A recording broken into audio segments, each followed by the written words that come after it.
Boom. Ladies and gentlemen, we are live. We are live, and it's Wednesday, so you know what that means. That means the Wrestling for Life Network is back at it again as we get into all the fun that is AEW Dynamite. Don't know if it's going to be a good show or a bad show, but it's guaranteed to hook you tonight.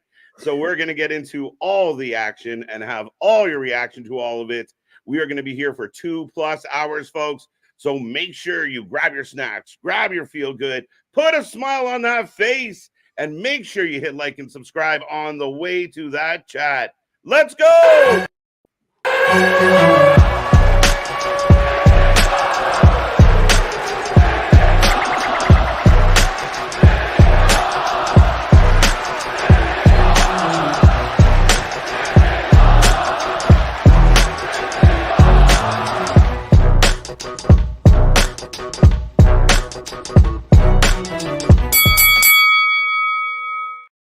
Ding, ding, ding. We're live and back at it again, folks. Like I said, we are the Wrestling for Life Network, and we are about to kick off AEW Dynamite tonight.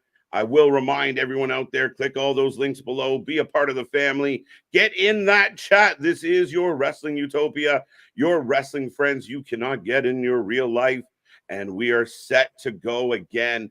An interesting card tonight, lots to talk about, but before we do all of that, I will remind you, I am Mr. Every Night KJ White, the Iron Man of YouTube, and that is Big Nick. Ladies and gentlemen, boys and girls, children of all ages, the Wrestling for Life Network proudly brings to you its YouTube tag stream champions of the world, the Every Night Delight KJ White. I am Big Nick.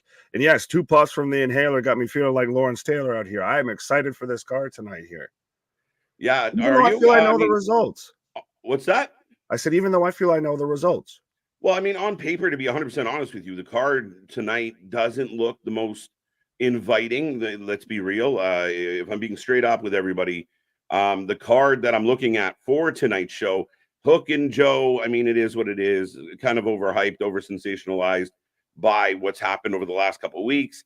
But I mean, Christian, Dustin, all right, let's see how that goes.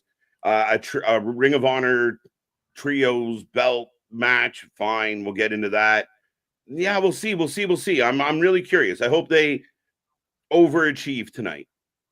No, well, that's the thing, is I think these matches are going to have the potential to over deliver, even though we know that they're going, like, we know the results almost. I feel like you said, Christian and Dustin, I feel like we know Christian's leaving with the belt the same way he came in, but I feel Dustin's on his I don't give a fuck tour right now.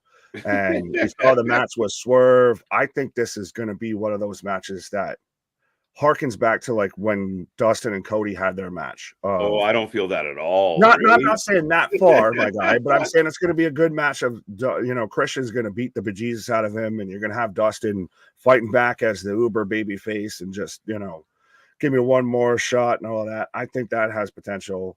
How do you feel that they're going commercial free and announcing again that they're going to have Run Over for the main event? They don't need to announce Run Over.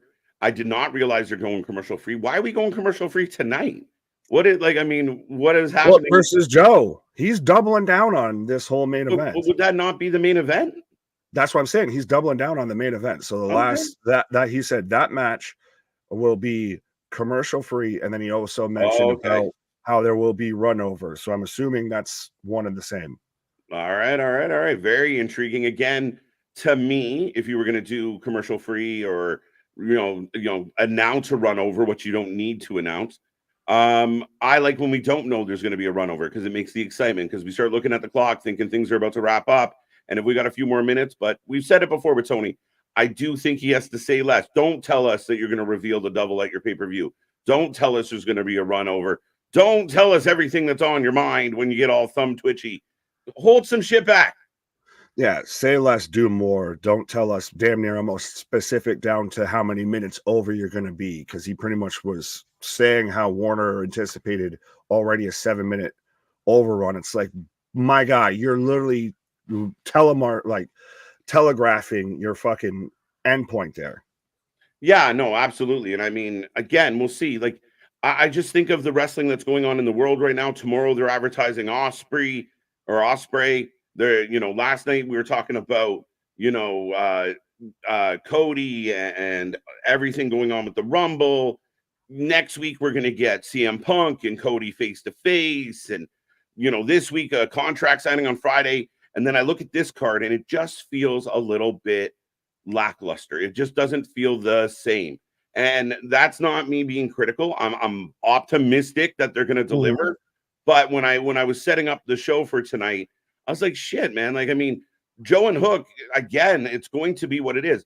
Joe should win this match in about 4 minutes or less, but he's not going to. And then everyone's going to rave, and Meltzer's going to give it its 5 stars. But to me, on paper, Joe's your new dominant, I don't give a shit champion that just walks on people. Hook should not take him to the limit. I think that with this Hook match, and I might just be sold because I was a big fan of the video package that they put out with him, of just a little promo, which that's how you cut a promo. He addressed the kayfabe reason. He addressed, an outsider's perspective of, I'm too small to go against Joe. And then he even did the little IWC dirt sheet remark of, well, who the f am I anyways? Facts. And didn't really if you didn't know any of that, it didn't throw off the promo. I think Joe's going to win this match. Clearly, I still say. I think this is going to be a bit of a coming out party, a star making, and that type of match I feel for Hook. Oh, okay, so then he loses, but where do you go from there with Hook? Okay, you make him into a star, which I don't think really should be the case, or is. At least add something to him that he can go for a bit. Okay, but I just don't know. Then where does he go from here? Goes back to not wrestling as he had been. He's been in the company for 2 years, and Tony made such a big deal about his win-loss record, but he hasn't fought a whole lot or wrestled a whole lot in 2 years. That is the drawback of you now that you've created this, the story, the angle, the buzz, and everything. Can you capitalize on it? Yeah, and not just for a match, like for the next 2-3 weeks of shows. Yeah, we'll see. Damien's back in the house. How you doing, Damien? Good to see you. Very interesting. I agree. Charisse, hola, como está? Big Nick, hola. There you go. Richard, we're not going to read all that, but welcome back. Mega, how you doing? Kevin, good to see you. C-Money, Mega. Eric Tate's with us. TLD. Alexis is back with us. KJ, the card looks like the card sucks. Kind of my sentiment. KCJ, good to see you. Wrestling for Life. Let's go. This is the highlight of my night, Casey. We appreciate that. We are growing by the minute, folks, and we appreciate all the love. And again, be a friend, tell a friend. Jacob freaking Rollins. I like that. Yo, how's good? TJ, welcome. Richie, I think that's a new name in the chat. Happy to see you. What up? Mark as well. Got lots of names. John. Jobber Bros. Welcome. Wesley Conklin as well, Nick. So, yeah, lots of people. Don't forget Lady B. Well, Wesley saying Hook will win. Could Tony pull the trigger? Everybody was saying, well, Triple H got goaded into making a bigger deal out of the Seth Jinder match because of everything. Granted, I don't think that's valid. But could Tony have worked himself into a shoot, brother, since Hulk Hogan's topical too now, I guess, that he actually puts the belt on Hook? Could we see that holy moment? We could. I mean, I wouldn't put anything past Tony Khan. I think it would be horrible for business. I think it'd be horrible for your show. I'd feel bad for Joe, who definitely, I kind of predicted he was going to beat MJF. I think he's the guy that carries this belt, at least to Revolution, because Joe versus Swerve and Adam has a lot better ring than Swerve versus Hook at the pay-per-view. Yeah.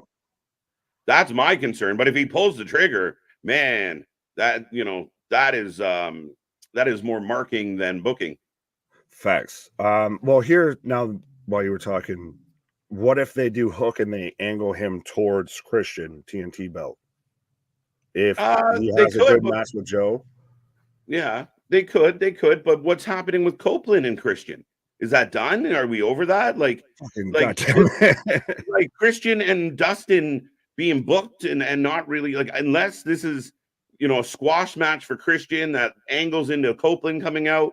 But then are we going to get Dustin and Copeland versus Christian and the Dinosaur? I'm trying to find some stuff to dig my teeth into. Well, that on one hand, AEW has all of the things connecting, and at the same time, nothing's even halfway started or finished or whatever. So it's like I have all the crayons, but nothing to color on. Right? Like, it's a blue duck. I've never seen a blue duck. I've never seen a blue duck. Like, that's what it feels like a little bit. That is 100% Tony Khan when he's in the creative meeting, like Danielson and Jerry Lynn and everybody's back there. Yeah. And he's just like, it's a blue duck. I've never seen a blue duck before. Right? So, yeah, Kevin, in case I missed you, how you doing? How you doing? Looking forward to Hook versus Joe. What do you think the cage match? I don't even know the number system or I've never been to cage match to rate a match. Ever. I've never gone there to rate a match. I've gone there to get some bios, but that's about it. Yeah, I'll go to like cage match, like you said, for like a bio, or like if we're watching like super indie one-off kind of show, like to try and get the card because it's not advertised anywhere. Nice, Eric. What's up? How you doing? What else we got? Now we will talk. I mean, quickly, I kind of wanted to jump on this before the show starts, so I got about 4 minutes to do so. Our buddy in the AEW hoodie is taking a whole shit ton of heat, and as he should. And I just want to take a moment to look very directly into the camera. And for all those who have a set of ears, JD from New York, you're a fucking dumbass. You're an idiot. You've lost your fucking mind. And as much as we love to be positive, and I don't like to shit on anyone who's hustle around here, dude, I don't get it. I don't understand what you're trying to do. And then challenging the world to cancel you. If I was his subscribers, his followers, I would accept that challenge and prove him wrong. Like, it is ridiculous. The idea that Roman might beat Hogan's record is on the premise of Roman's on a run of all runs, and he's that close. The fact that anybody tied it, I don't know where it came from. Maybe someone asked him about it, but the fact that he tied it into race, a lot of people talk to the fact of like how fucking colorblind you got to be, how fucking dumb and narrow-minded you got to be to connect it to Hogan's outside things. It has nothing to do with that. And just because you grew up and Hogan was the one that got you into wrestling doesn't mean the rest of the fucking world, especially when you're pushing 50, it doesn't mean the rest of the fucking world it was brought into wrestling on Hogan's back. A lot of us liked wrestling for a lot of other reasons outside of Hogan. And I'm not taking away from what Hogan did, what he accomplished, but he admitted he is what he is. And again, you want to defend shit like that, you want to support shit like that, then go do it in your bedroom quietly, mind your own fucking business, keep it to yourself. But dude, I found it so fucking disappointing. I even saw people like Brian Last jump on this. It blows my mind that he is that idiotic, and the screaming and yelling temper tantrums from a grown-ass man blows my fucking mind. I've said this before, and I'll say it again, and I'll try and say this as fast as I can. I'm standing 100%. I believe this statement fully. He is the Alex Jones of the pro wrestling community. Absolutely, bar none. This, to me, is not the first or last. I'm like Brian Last, like you even mentioned him.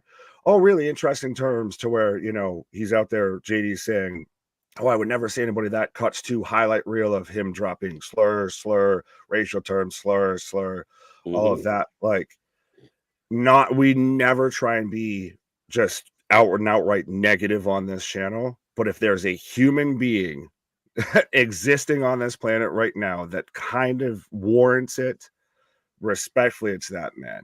This is just the straw that broke the camel's back that kind of woke everybody the fuck up.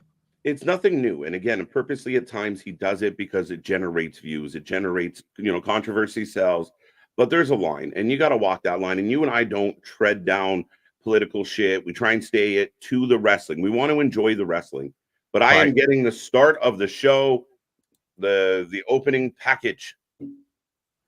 I have Big Bang Theory, which might sound like a tag team on AEW.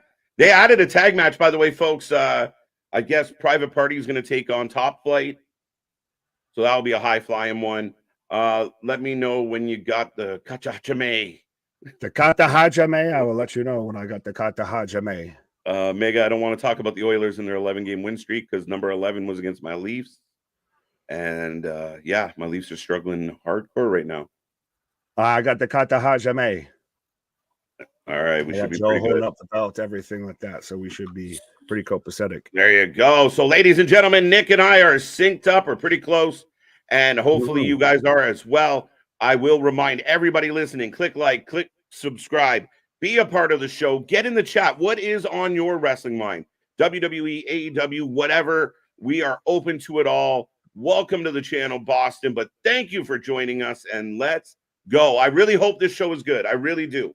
It's starting to give me respectfully early AEW day vibes of you, in the sense of there's now that I said that, I'm like, how am I gonna fucking really explain this? Like, I feel like we kind of know what's gonna happen, but we're hoping that they're just gonna be really goddamn good matches. We're hoping. We really are hoping that the matches deliver, and we will find out as Joe is entering the building right now. Strap on that shoulder looks oh so good. They're gonna have to get a smaller belt if Hook wins. Oh, but see, but that's again going back to that whole promo that he cut. That's why I like that, because he addresses even that of, oh, but I am getting some carbs though, as he's eating some pizza, which shout out my wife, who was more focused on the pizza than Hook, even so. Here's the thing. I think if, like, when they said this match was going to happen, or we kind of got an idea that this match was going to happen, I had no problem with it. Right. I think now we got in the realm of Tony in an attempt to malign WWE, kind of set his own talent up for failure. He worked himself into a shoot, brother. Right. If Hook wins, then this company must be owned by a punk Mark Buster who fears for his life, and wears fuzzy hats and oversized. See money. I love that. I wish I had sunglasses. I put on the fuzzy hat and everything. And here comes Christian, the patriarch. Yes. So who you taking, Dustin or Christian? I think you got to take Christian, but I still think that this has the potential to be at least in the vein of almost like the Swerve Dustin match. Wasn't expecting anything out of it, but you could make a case it was in the conversation for match of the pay-per-view. Yeah, for sure. Absolutely. Especially that pay-per-view. You're not wrong at all. Right. Well, and with Christian in the ring as well, Captain Turtleneck, 100%. Right. I fell in love with wrestling when I saw the Dudley Boys powerbomb Mae Young. That was it. One was in. Like, yes.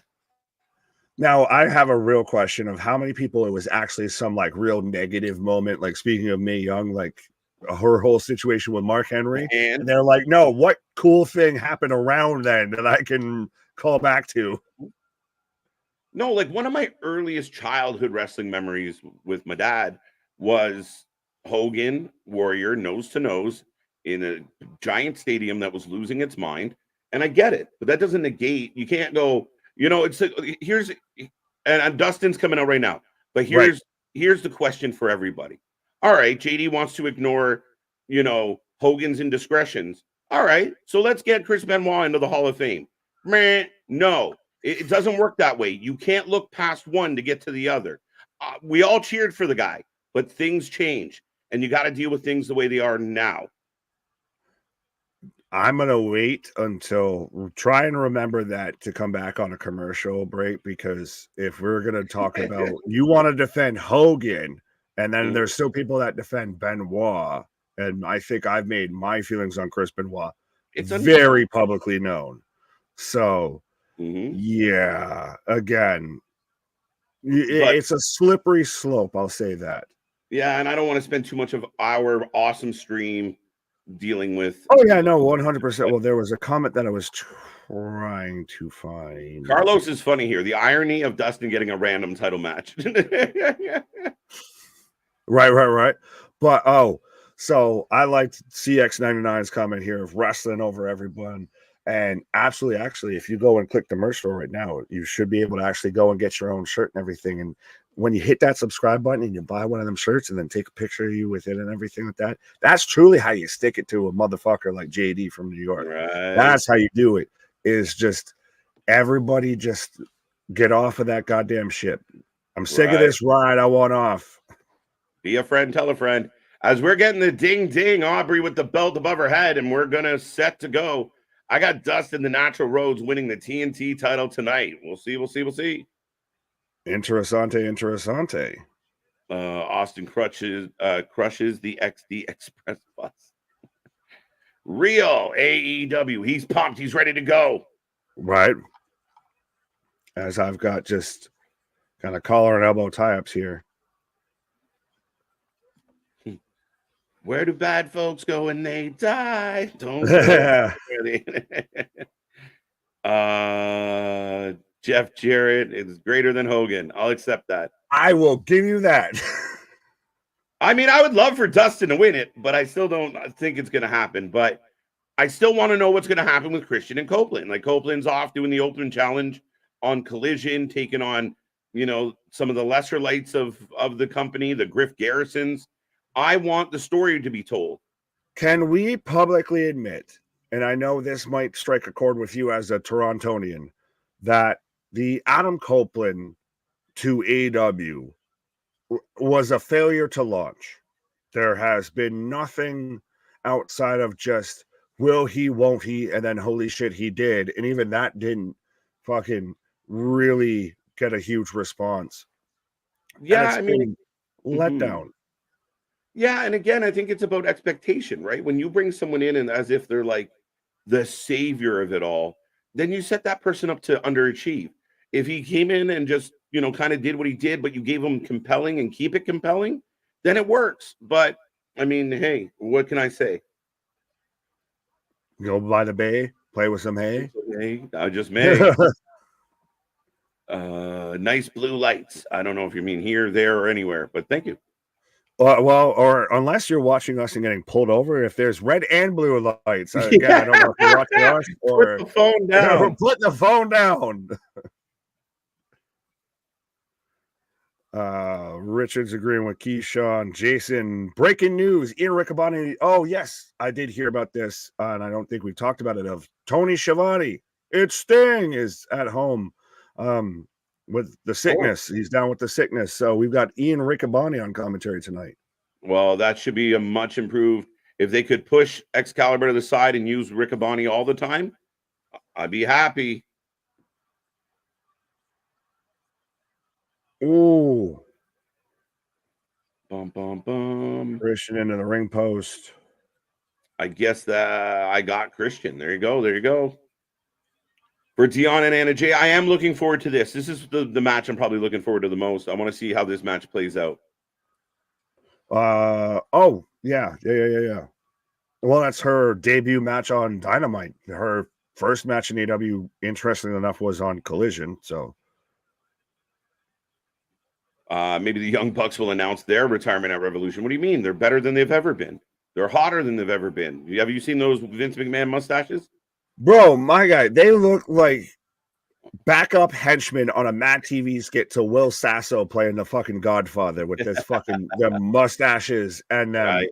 spy versus spy outfits with the fucking Kangol hats and shit. Just Big clothesline by Dustin, rolls Christian back in the ring. We're off and running. The crowd is live. I'm 100%. The crowd is live. Let me know when you start getting the punches in the corner. I feel like I got them. Okay, so we're perfect. Jungle Boy was in the build. But was he in the building? Is Deanna's first feud in AEW being against Toni Storm a bad idea, setting her up to be fed to Tony like Taya was for Jade? Not if you have a good story. Not if you tell a good story. And not if she actually wins and sets up a rivalry where Tony then has to find a way to come back. And even then, yeah, 100%. You do that as a Revolution and you make that a focal point of your women's division. Yeah. I think that's a fantastic match right there. You have the virtuoso versus the Hollywood starlet. Yeah, I don't know why there's this mindset that you can't sign a talent and then push them to the moon right away. Give them if you bring in a big name, give them the belt. Yes, you'll have to work out. Wow, Christian. Oh! Let's go. I believe I can fly. Spread my wings and touch the sky. But yeah, no, I think it's the WWE effect a little bit of every big name that they sign goes for the most part through NXT. Yeah, but I mean, if you bring back Punk, you don't put, you bring him into something that matters. You brought in Cody, you brought him in against Seth.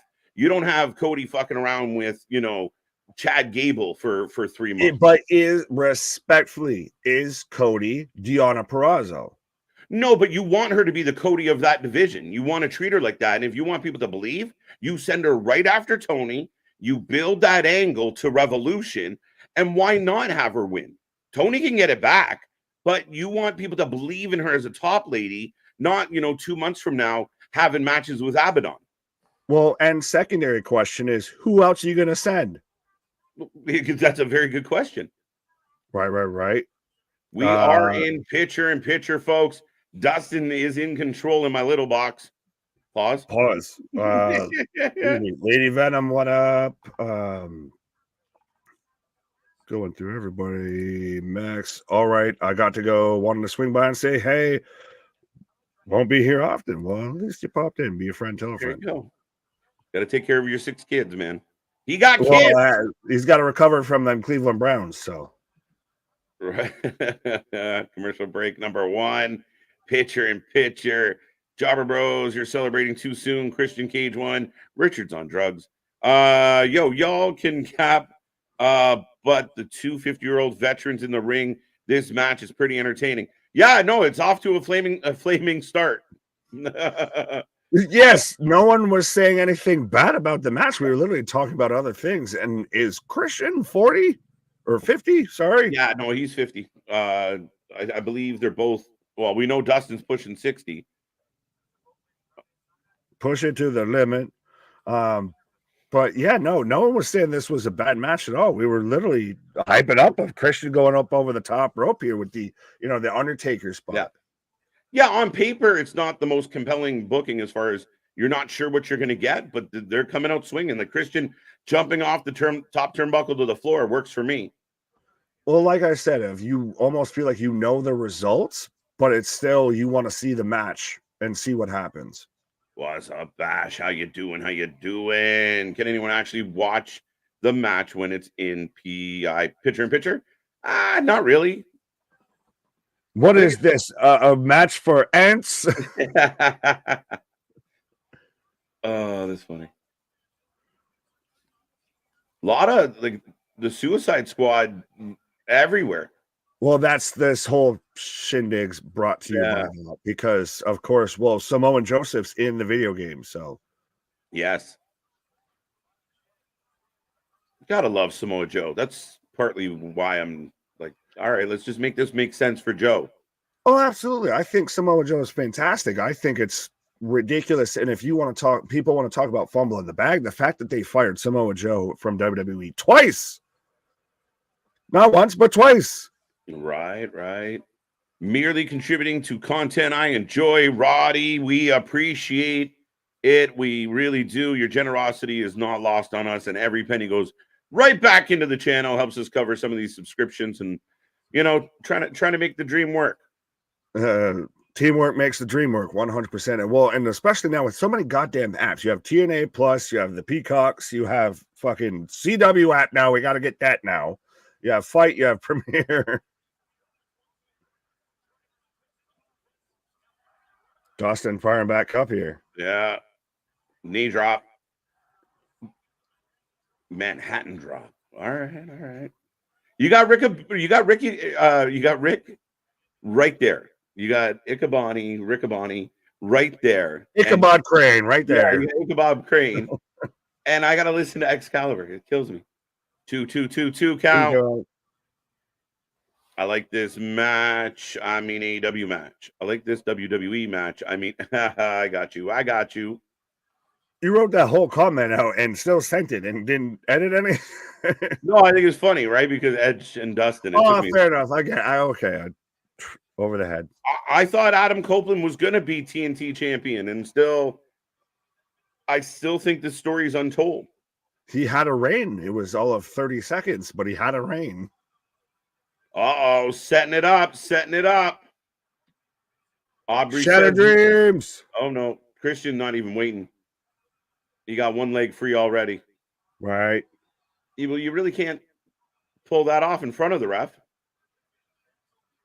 What, Shadow Dreams? I got it, Bash. You can't do the Shattered Dreams in front of the ref. It's a legal move. No, what's legal about kicking a man in the nuts? I kicked him. 2 count, 2 count. No Nick Wayne's mom. I'm a little disappointed. It's my favorite thing about the patriarch. She don't got it going on.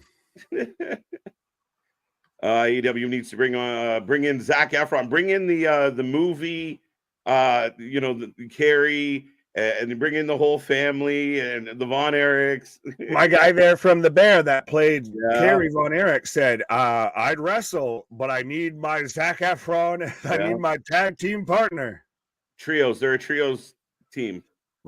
I could fucking see them winning the Ring of Honor trios belts. Right. Is it weird, though, that they brought in the Von Erichs, the actual Von Erichs, for a moment, but that was it? Like, it was a hiccup? Like, there was no... Very much so. I was a little surprised. Absolutely. And very much did not give them the sort of, attention or spotlight. Even if you were only going to do that, they weren't on there that much that you really thought what they were going to do. Like, you think they're going to really big them up, and they're in a backstage segment that I felt was pre-recorded. Definitely. Frog splash for a 2 count. Dustin kicking out. Why? Can't keep the man down, folks.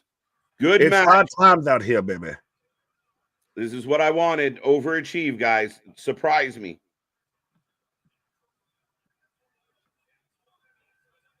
Christian's got the belt.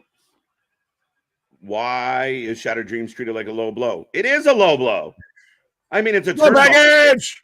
Oh, no. See, Nick Wayne fucked that up. Respectfully, Nick Wayne fucked that up because you could see him getting on the apron before the spot happened. He was already getting there to the spot. Right. Poorly used the Von Erichs. My pops would have been highly disappointed. Juan, I'm with you. I thought maybe they'd get him in some matches. I thought there would be a little more for them, right? Under the circumstances. Though they could be your Ring of Honor trios. Well, no, there's only 2 of them. At least tag team. Yeah. Who's Ring of Honor tag champs right now? The doubles guys. The King Doubles. Fuck. Well, then that's how you get some heel heat. Beat the Von Erichs. Right. That is the curse. Come again. Oh, there we go. Setting it up again. We're going to have this whole discussion about the Shattered Dreams.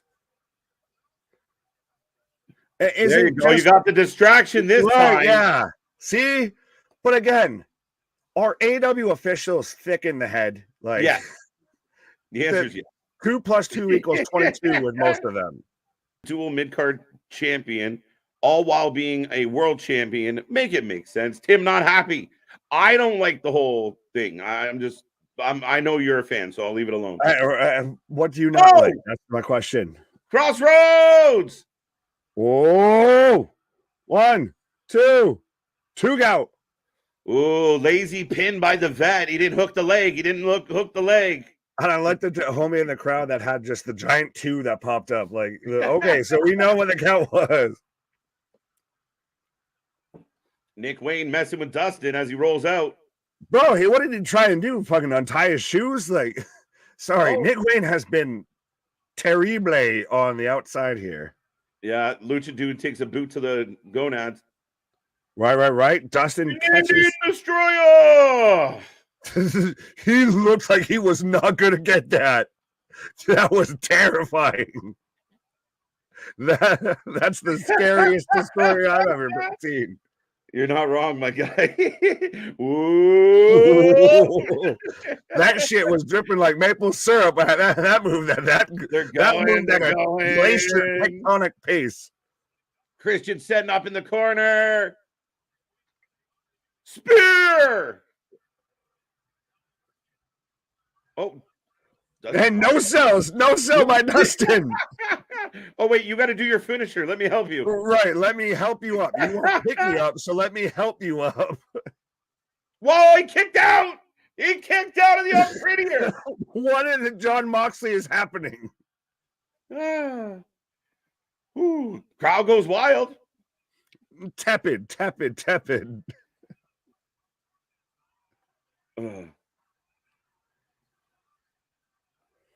The big Dustin chants in the building. And I told you, though. I mean, granted, I know I'm kind of halfway shitting on the match, but I told you it was going to be a fucking competitive match outside of just a squash.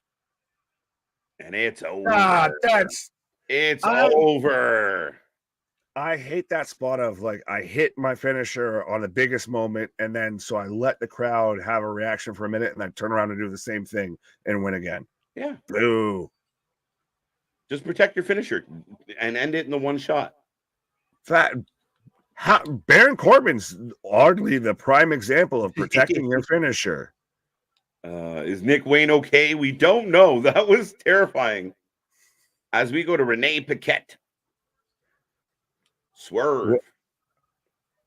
Shout out to either Double Black Eye or Emo Swerve. I have no idea. I am Batman. Well, we've had the bat signal. Now we've got Batman. Right? Swerve entered the building through the chimney chute. Right. Chimney, chim, my Swerve. I think Nick is dead. Nick's right here, my guy. Oh, well, could be Nick Wayne. Right. No, I know. Speaking of Waynes. Yeah, right? Come on, Dustin. Let's go. 1-0. No sell that spear. Yeah, no, just completely stood right back up. Like you said, you nailed it of, well, no, wait, you're supposed to hit your finisher. So I turn around and pop right back up. Yeah, no, absolutely. And I agree. It was a fun match. It was definitely a fun match. Again, a little extra stuff we could have probably done without, but overall, the hell of a match. I enjoyed it thoroughly. Right. Well, see, we don't even need a JD from NY because we got a JV from NJ with Emo Swerve. When I was a young Swerve, Keith Lee took me into the city.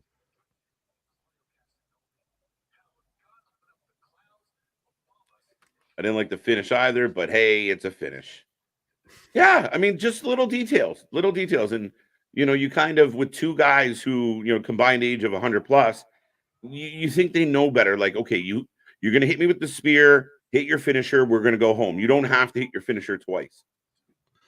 Well, yeah, and even to just pick me up after you hit me with the spear.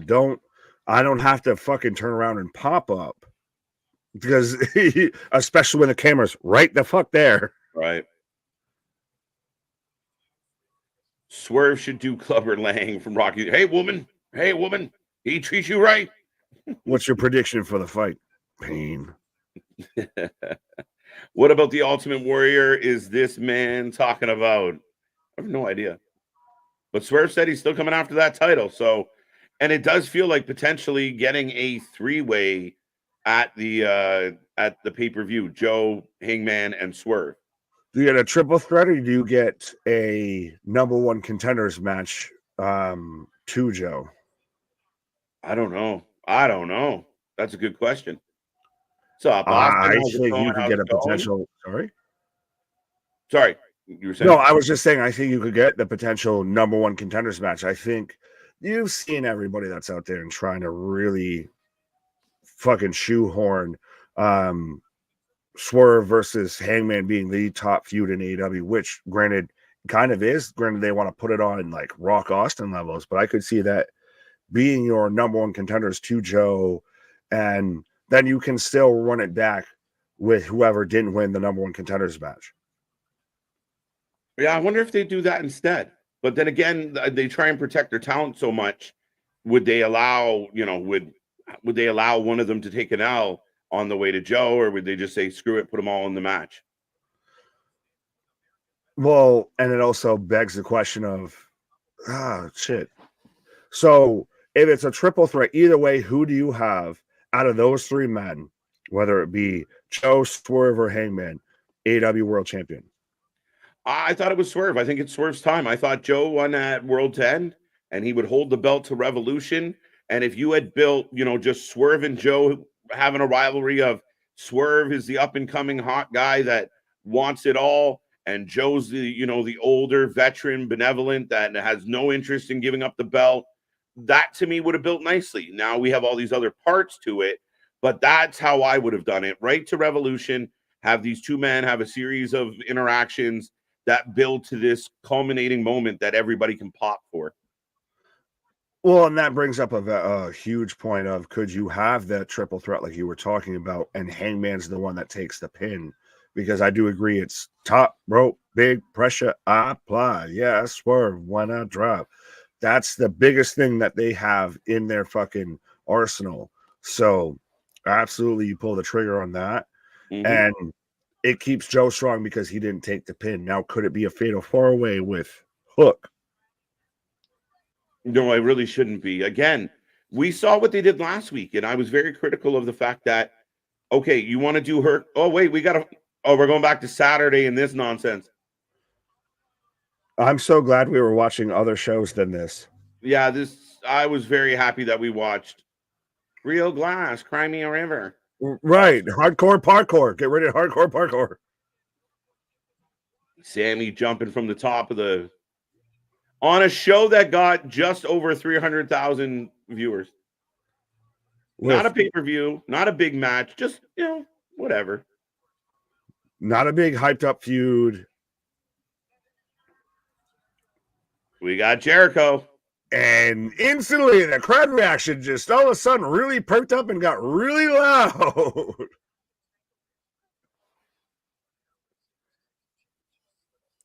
Why does Chris Jericho always look like the head of a homeowners association? What? What? Will you guys watch the UFC pay-per-view event on Saturday? It's possible. Depends how it feels. We have a bad habit of sticking around. We will be here for Collision, so quite possible hanging around for the UFC, which I believe is in Toronto. Well, I was going to say, how you hit that subscribe button and you hit that bell notification that'll let you know anytime and every time we are here. Can I ask everybody? We got almost 100 people with us right now. Matt Sydal, what the fuck? Excuse my language. Yeah. What? Right? Yeah, because that's the first time we cursed tonight.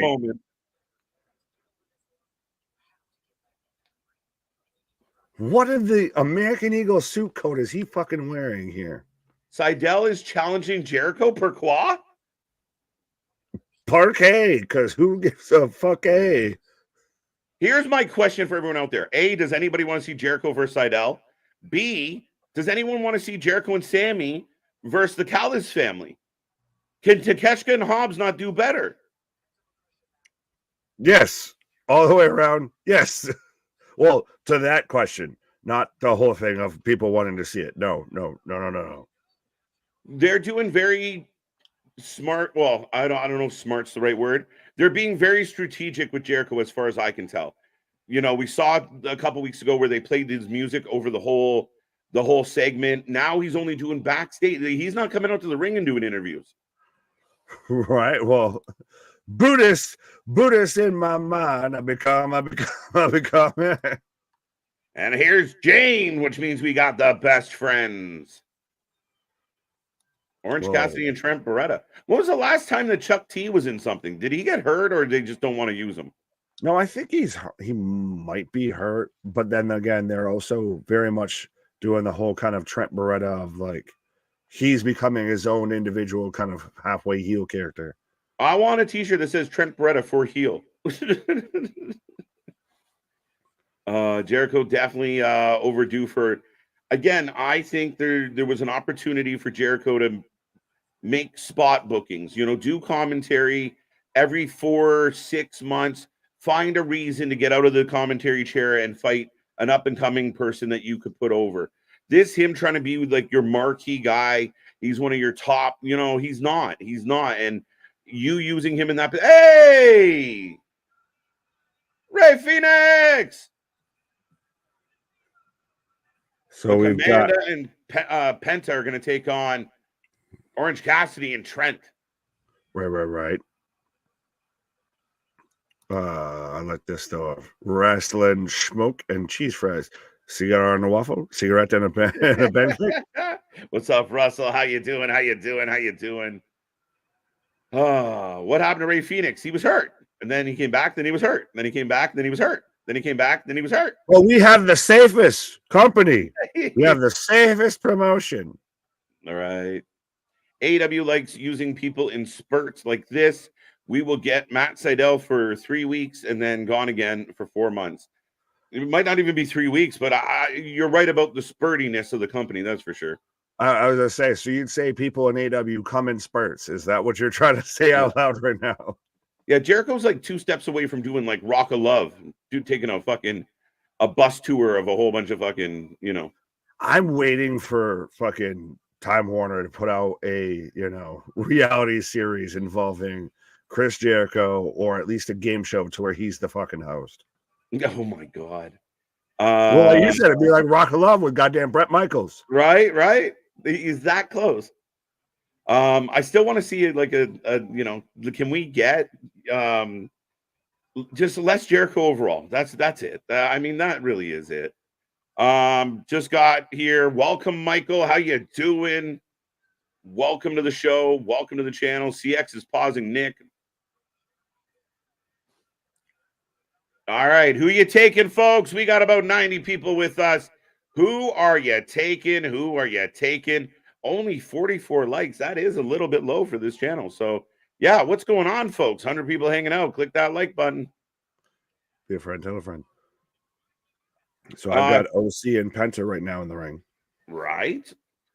Who's next to challenge Julia Hart? I have no idea. Good question. Because I feel like the most likely person is the one that's best friends with Julia Hart and Sky Blue. Sky Blue, yeah. They kind of teased it, then went the other way with it. So then, yes, we have to go back the other way at some point. Oh, shit. Nice start to this match. Good pace. Roll through. Well, and how fitting is it, though, that with like a lucha that you have to literally just hold up for half a second because they're so used to hitting an arm drag. Oh. OC goes for the pockets, and Penta says, not today. Wow. Loretta cuts him off. Team Penta, Juan, what up? Mega's taken. Team Orange, Team Freshly Squeezed. Spike's taken. Lucha.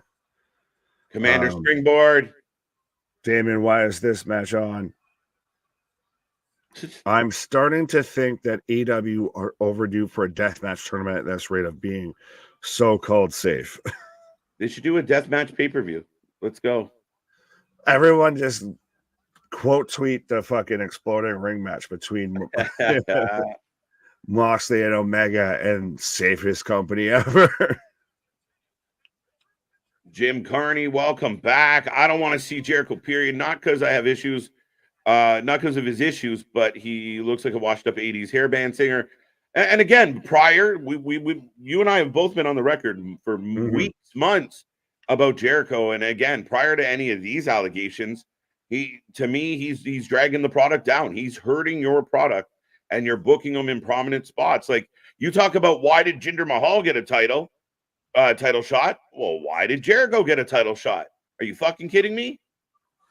Chris Jericho outstayed his welcome before any House of Wrestling, before any accusations, allegations, anything like that. He had very much gone past his expiration date, at least when it came to being on AEW television, and especially on AEW television in a prominent spot. Just kind of fuck off for a minute. How can we miss you if you never go away? Right. And that's it. Again, the early days of AEW, big fan of Jericho. Loved what he did. He brought clout to the company, but then it went away. Then I had to watch Jericho fight, luchas, and I had to watch Jericho fight Colt Cabana. It doesn't work. Well, that's the thing, though, is you have to still think about it. That was 4 or 5 years ago, and he's still been doing the same shit for 4 or 5 years now. Yeah, it's unfortunate because, again, when you give your TV time to someone like Jericho, you're not giving it to other talent. True. Mega's holding the Jericho fort strong. That's fine. You're allowed. You can have that. I mean, you might be thin on the front lines there, but you can have that. Jericho had a far better career than Jinder. That's factual. But yeah, time to hang it up. But yeah, if we were basing title matches on career success and non-success, I guess. But yeah, no, I like the second half of that sentence for sure. The fact that had to come into question means you were like typing that comment like through tears of like, shit, I gotta say something bad about Chris Jericho right now. I'd much rather see Jericho as a full-time commentator than a wrestler. Fair enough, and I'm with you.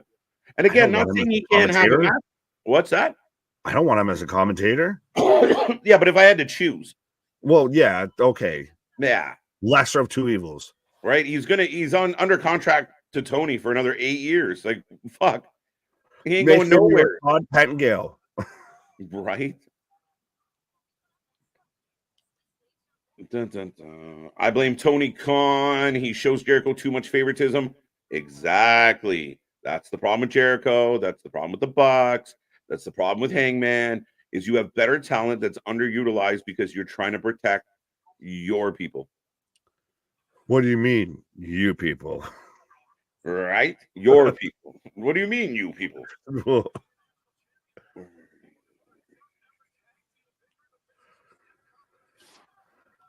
AJ. No. I'm about to take that. No, I move right past that. You do you, boo-boo, but congratulations, you are an edgelord. Better. Yeah, okay. Let me know when you can get your beard past your neck. Again, somebody made a comment on one of the things that we asked the ratings for every show, and someone had said, well, AEW is better than NXT. Did you watch NXT last night? Let's make comparables. I'm all for you guys having an opinion, but come with a factual opinion. Well, and it's interesting, even guys that everybody Sling Blade from Penta on the OC, but as everybody's like, oh, Eric Bischoff just blindly hates AEW, and then the second he's like bringing up even like the promos for tonight's match and everything, everybody all of a sudden it's fine. Like, it's just ridiculous, this diehard, fandom shit. No one is actually hating this company to want it to fail. Or if you do, you're a psychopath and a terrible human being. Right. People just want this shit to actually be what it can be. Yeah, and us saying this could be better doesn't mean we're saying the WWE is better. Now, as of right now, I'm enjoying it more, but we root for this company every single week. We watch every single one of their shows, minus, last Saturday. When did giving a compliment to somebody become an insult to somebody else? I know, it's just ridiculous. Right. Well, we got chaos happening. OC off the ropes. Penta. No, round and around we go. DDT. Right. Ring of Honor announcer Jericho. There you go. No, have him just do like the interview segments. Have him be that, straight comedy, like Can Tony Khan buy like a cockfighting league and make him the fucking the announcer for that? Like, is there something he can do that way? Like, just send him somewhere else. Some underground shit.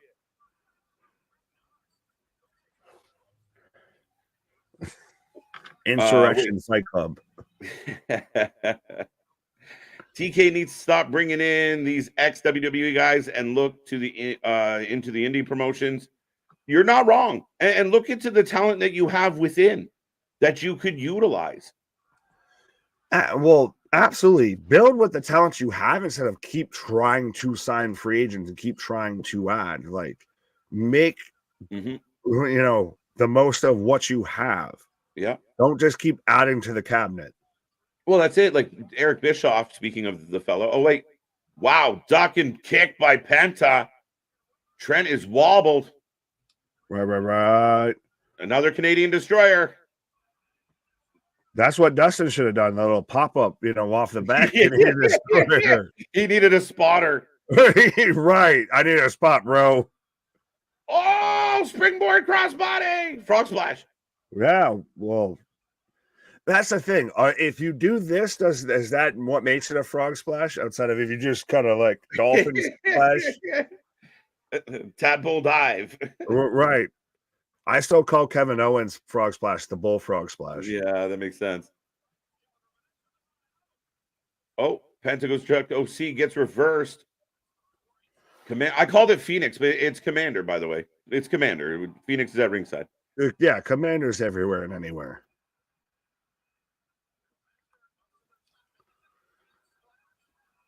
Oh, Trent moves out of the way. Yes! The running knee. He eats a super kick. I really like Penta. I really like Trent. If this was a one-on-one match, I'd be a lot happier. Just a one-on-one match for nothing. Oh, that was a sloppy jalopy there. So OC pushes Trent out of the way so he can take the spot, but because it wasn't a quick, smooth transition, so Penta had to sit there and hold up and clearly grab him, and it became a reversal. Just convoluted on convoluted. It's over. Okay. Trent Beretta gets the pin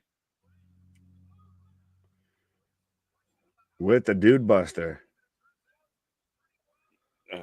So there you go, folks. The best friends with a W. Can we have Trent just go after that belt? I want that belt to feel a little more important at times. One of the 75 belts that they have. Yeah, facts. Everyone's a champion, so no champion is relevant. Right. Jericho should be in the back helping young guys. Yeah, but Jericho's problem is he's too busy saving his own spot. And that's where you never... He's not there to get younger guys over. He's there to prove that he is the best that ever did it. And then it's wait. What? The Undisputed Kingdom. Oh, we're gonna set up a tag match. So OC and Trent versus. No, I think Roddy's coming after OC. Really? I think so. Well, he is walking in front here, so. Yeah, no hop along tonight. Triple threat match: Trent Beretta, OC, Roddy. That'd be interesting. If they listen, if Undisputed Kingdom could steal Trent Beretta, I'd be okay. Is that silly? What do y'all think?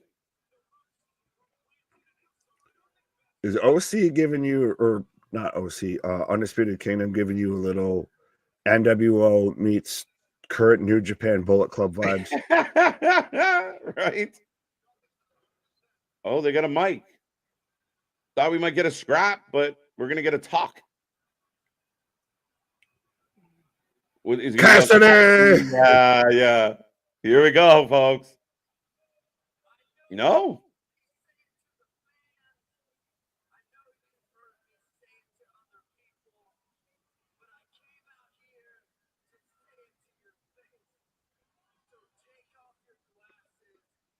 So Roddy out here cutting a promo. There you go. Take off those glasses. Look me in the eyes. Look in Says the guy who had a stuffed giraffe and couldn't have crust on peanut butter sandwiches.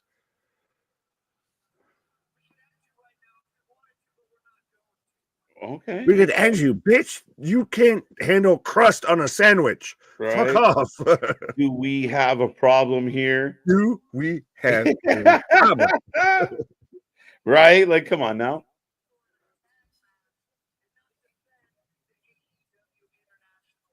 I agree with Roddy. Yeah, it is like you said. It's Roddy challenging OC. Yeah, and I agree with his sentiment. You're out here in a tag match instead of defending that belt. What are you doing, bro? What's Chucky T doing watching? Why is he not in the tag match? You got a mustache, Roddy. What are you doing? Yeah, I thought November was over. What's with all these AEW mustaches? Yeah, how long can he be, or how close can he be to a school district? Ouch. Okay. We're getting slight what chance, Nick? Why? Roddy's challenging OC. Why? Who do you have taking it for the International Championship? Why? Why is it still called the International Championship? Why? Why? Roddy telling the crowd to shut up. Oh no, they're telling him to shut up equally. Yeah, fair enough. But this is really, the crowd was excited after, like, with that match, and I feel like they've right. Sorry, Nick. Right here, right now. Oh wow. You know it's not going to happen.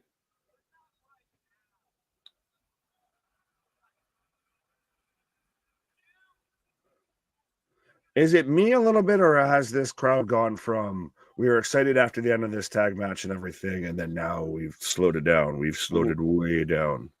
I don't love tacking on like a promo segment like this after a match, especially a match that goes for a few minutes. Like they could have done this in the back, where you get it a lot. And I don't like comparing, each company does their own production, but if you have Orange Cassidy and shit sitting on, one of the boxes in the back, kind of like you do with the Judgment Day all the time, and someone Roddy walks over and says, "Oh, great tag match," and then that's where it comes from. To me, that's a little more fluid, right? A little more smooth. Under a minute is what you give this. You don't give this 5, 6, 7, 8 minutes. Yeah. But shout out Canellis wearing the Jay Briscoe armband, because T's and P's. Oh, wow.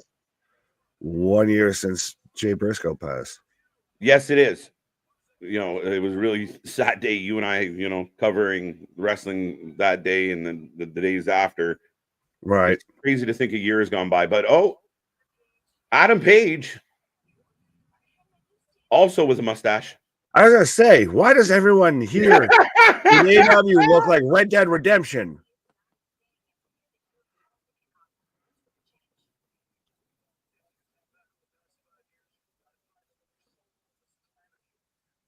He reminds me of Dax Harwood's, like. He's if Dax had hair. Yeah. If Dax could grow hair, he would be Hangman Adam Page. It's like his younger cousin from. Right. He looks like his little brother. Yeah. Little Hardwood here. Right. Kerry Von Hardwood. Swing away, Hangman.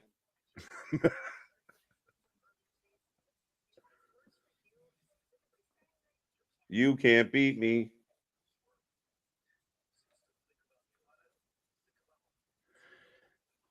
Respectfully, though, is it not a great thing that Swerve and Hangman's been like the longest running feud, it seems, recently within AEW? Like, Hangman's not good in short feuds or quick feuds. He's good if we're going to play this out for like a whole year. Yeah, I just want a little more continuity. If like the critical side of me, it's just so choppy storytelling, right? Because then all of a sudden Keith Lee's in the mix, and then you kind of bounce around. But this is still kind of an overhanging thing. But you could keep it going, right? But I think it's going to end up in a 3-way at Revolution.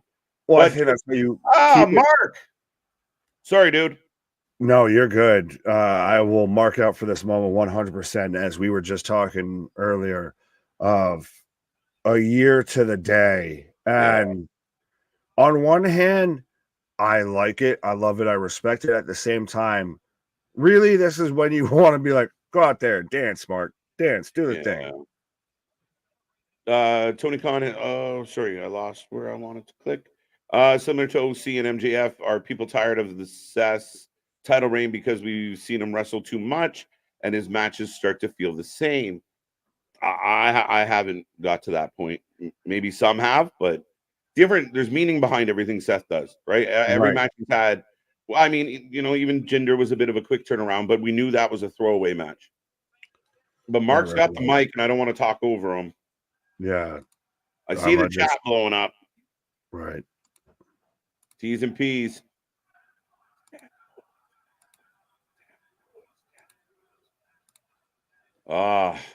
Dude, that video, the video package that AEW put together for Jay was circulating today, man. I can't watch it without blubbering. It's horrible, like horribly, it just hits you deep. Well, and especially for someone like that to get taken in through, like, it's not like they were in a conflict or anything like that. Like, they weren't putting themselves in a dangerous situation. Like, just literally a fucking car accident or something like that, and just gone. No, man, that's the scariest part of it all, right? Right. How you doing, Anthony? Oh man.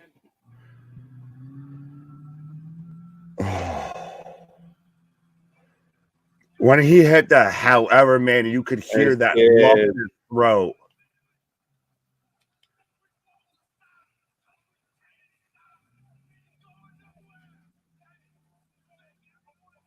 So is Mark going to be in a match now? Would you not put him in a match tonight? Or yeah, like you, I mean, shit. But you'd have to put him in like a big match. Like we got all these other matches that don't matter for shit. Why would you not put him down and give him a W? But again, does that not hold true with the way that they've mishandled Mark since they brought him in? Sorry, they're airing their video package. I don't want to talk over it. Yeah, folks, we are getting the video package of Jay Briscoe.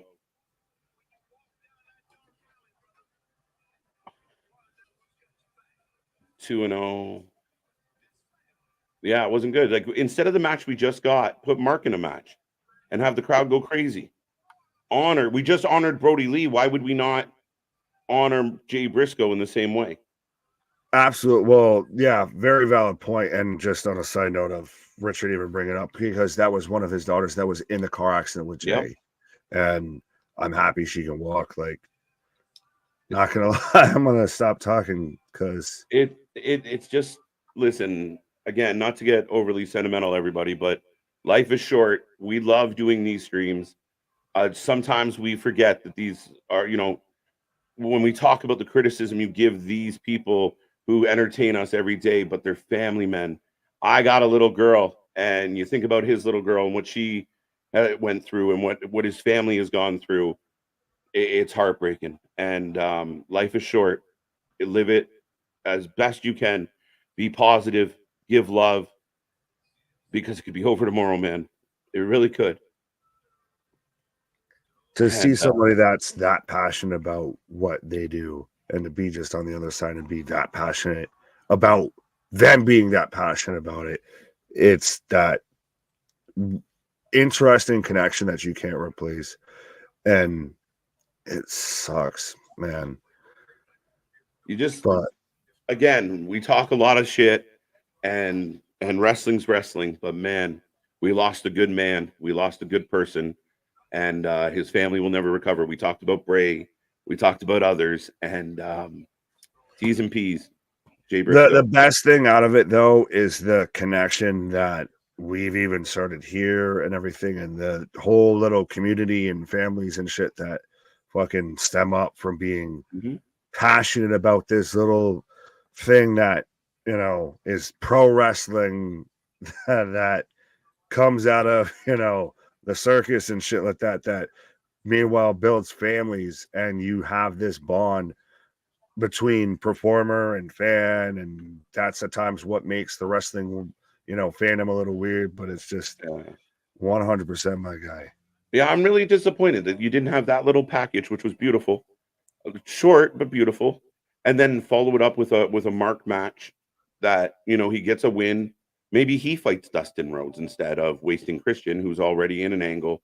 And you let him fight Dustin Rhodes in a nice match, and the crowd could be behind it. You give them that moment. You have the family, the kids come out at the end. I mean, I hate to be critical in this moment, but I just felt like, again, I feel like you could do more.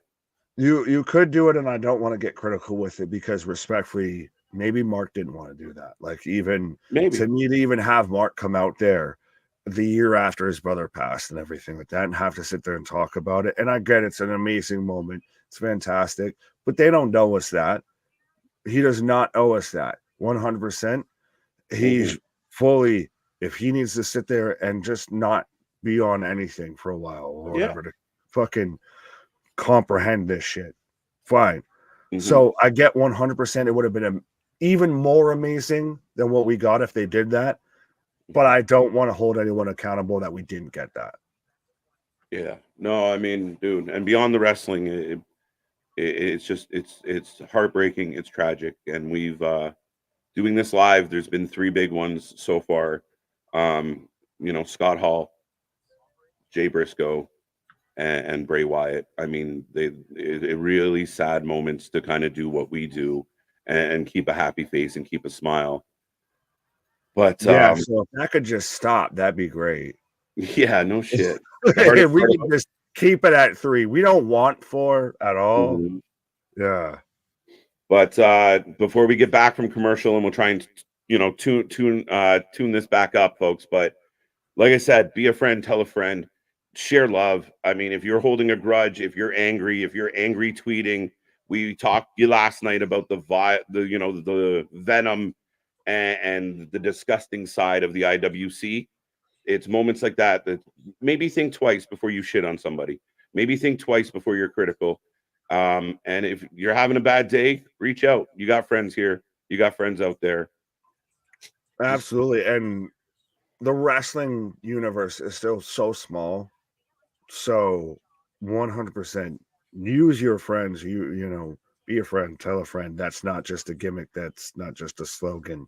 It's a fucking way of life of 100%. If you're going through some shit, the best thing you can do is talk to somebody about it. Oh God. If you need to pause, you're good, because I've got, the Junior Mafia. I got, Little Cease out here. Yeah. Let's see. This is gonna get that. Now I'm just like, love everybody, and now I'm gonna and instant reverse gear shift. I'm like, oh great, these douches are here. I got the Mario and Luigi. Actually, no, they're more Wario and Waluigi out here. Oh, okay, we're back. Okay. Oh, fuck. Snap back to reality. Whoops, it goes down.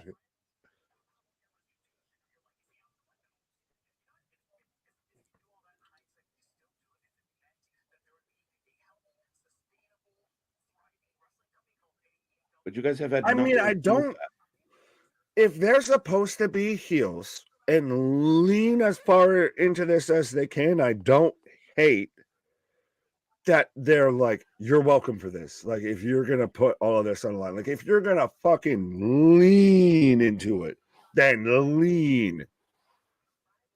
Go hard in that paint. Make them, hatui. Yeah.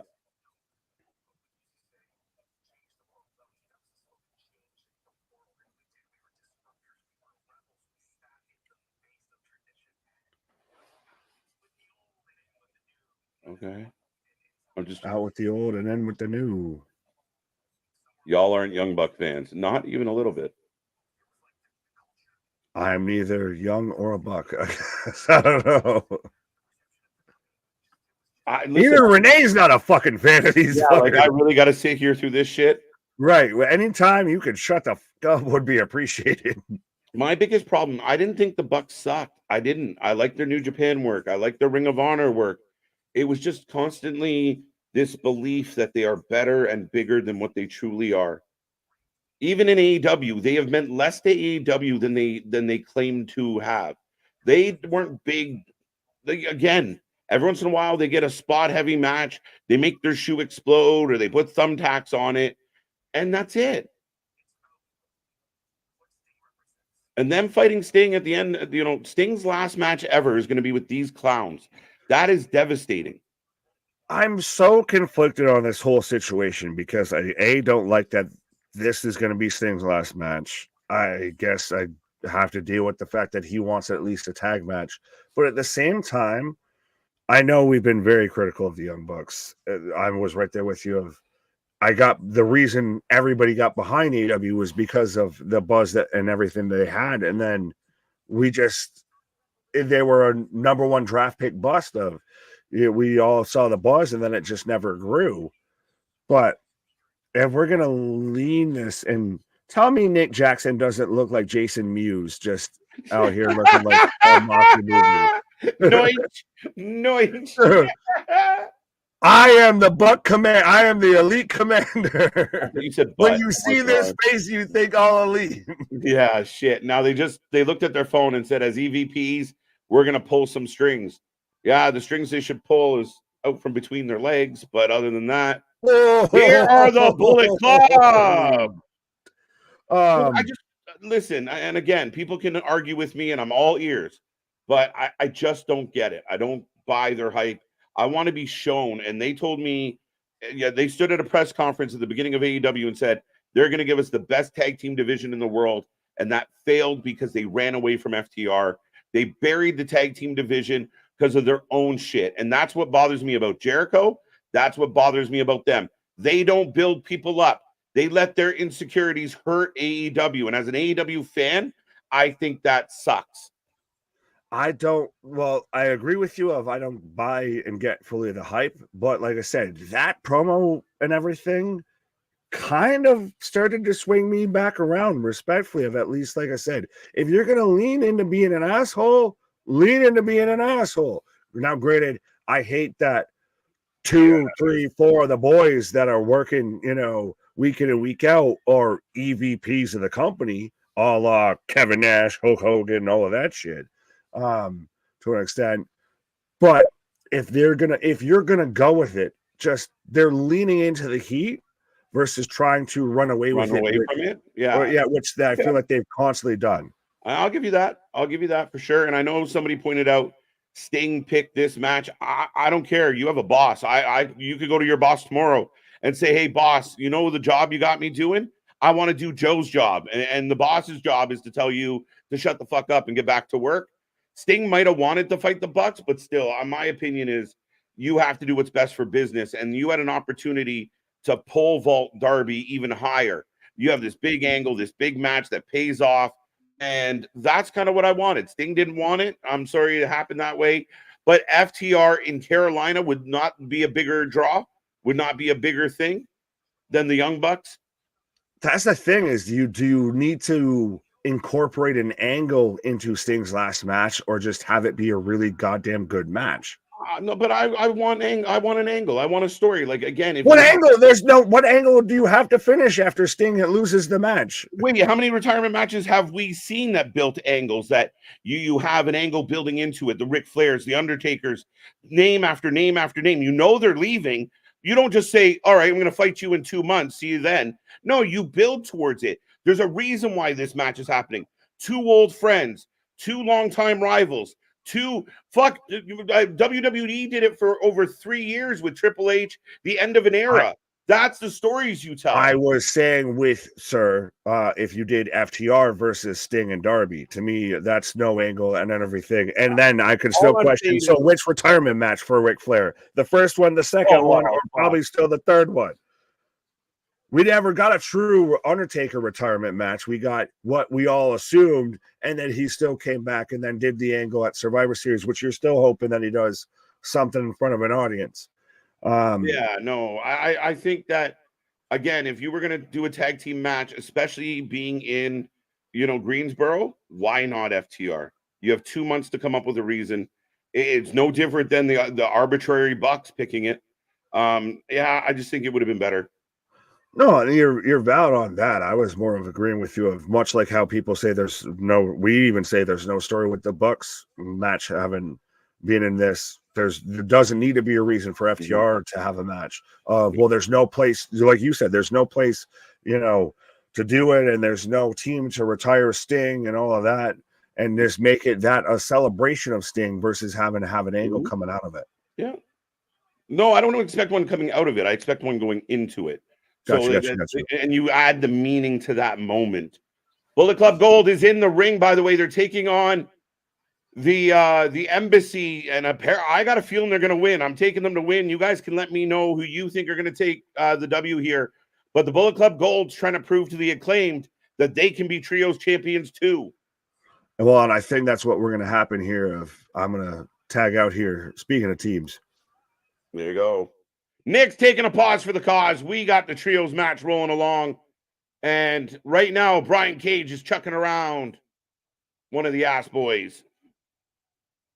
Bullet Club Gold for the win. Yeah, no, that's I thought, and again, maybe I'm crazy. Maybe people are going to say, you know what, KJ, you don't know what you're talking about. That's not the way to go. But could you imagine sometime around now, like January or World's End, Darby just gets tired of being in Sting's shadow? And Darby, changes. We've got the same Darby for 5 years. So to me, there was an opportunity for more. And Darby is the one that retires Sting. with a devilish, shitty attitude about it. Puts him to bed. I am the icon now.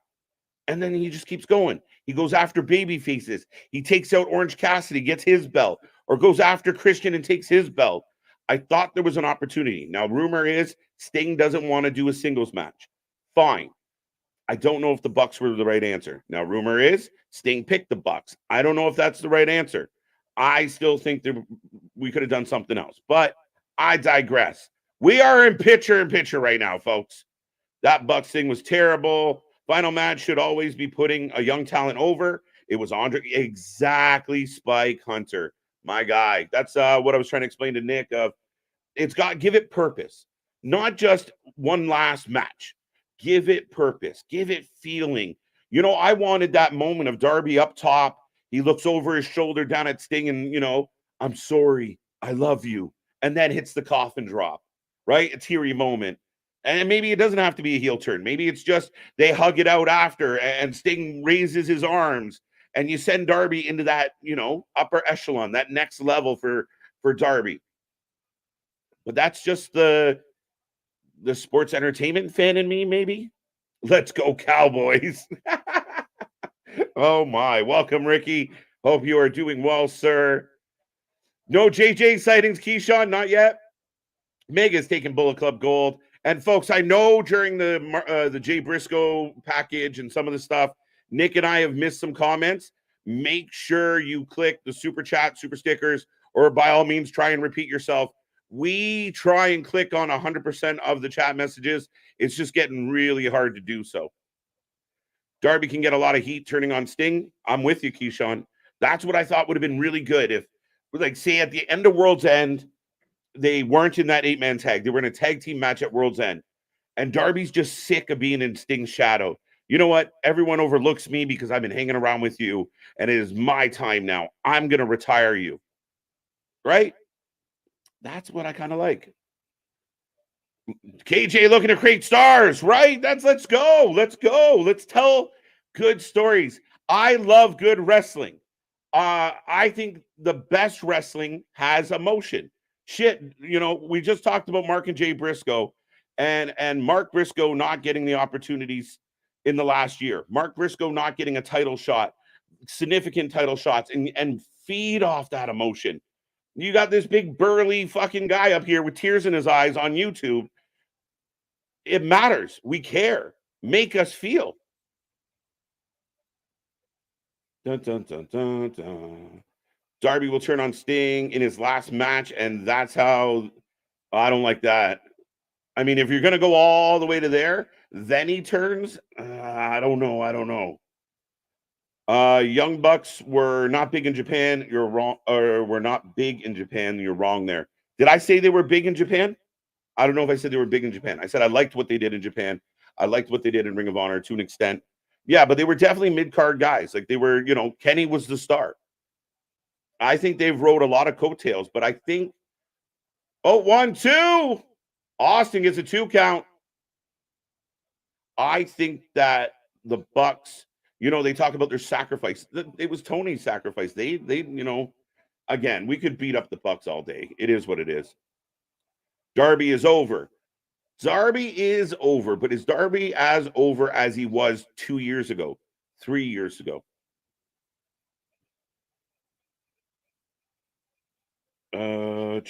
What else we got? Bullet Club will lose the trios titles to Undisputed Kingdom. Potentially. Kaun. White noise. And it gets broken up and everybody's just everywhere, guys. We got some scrambled eggs.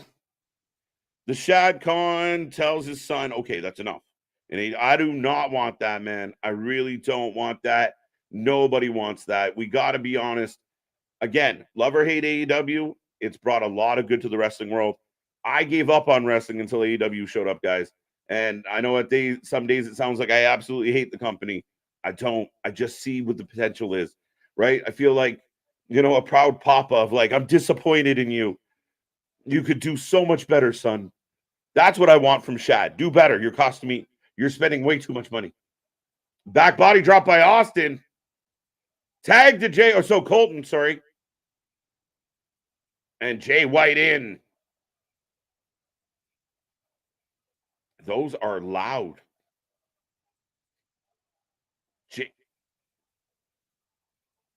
Eddie Kingston, wherever you are, take notes of what Jay White is doing right now. Wow. Just laying into him. However he goes out, he needs to put over the younger guy. Fair enough. And I do. But he's going to try and put over the Bucks, is by my understanding right now. Like, does the Young Bucks retiring Sting help them be better heels and get them over? But that's the problem, I think, with AEW. That's what's hindered their growth. Is Jericho going for Sting Blade? Nana with the trip. No way. No way.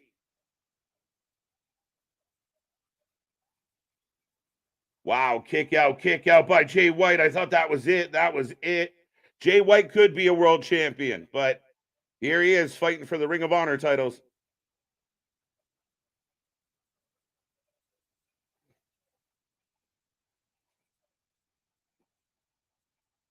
Bowens! Yo, we're going to get the Bang Bang gang. The Bang Bang Scissor gang. Roll up. Double hook. And I think Gates of Agony are completely underutilized. There it is. Blade Runner. I called it Sling Blade earlier, but it's a Blade Runner. It's over! Your new Ring of Honor 6-man champions. Woo! Who saw that coming?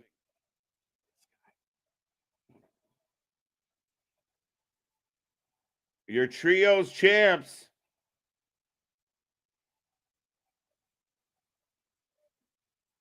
Interesting. Only people calling AEW the next WCW are kids not old enough to remember WCW. Not necessarily true, Randolph. I think us older peeps, we see the similarities, like the bad habits, the favoritism, the backstage politics dictating the product. And that's where I think you make that fair comparable.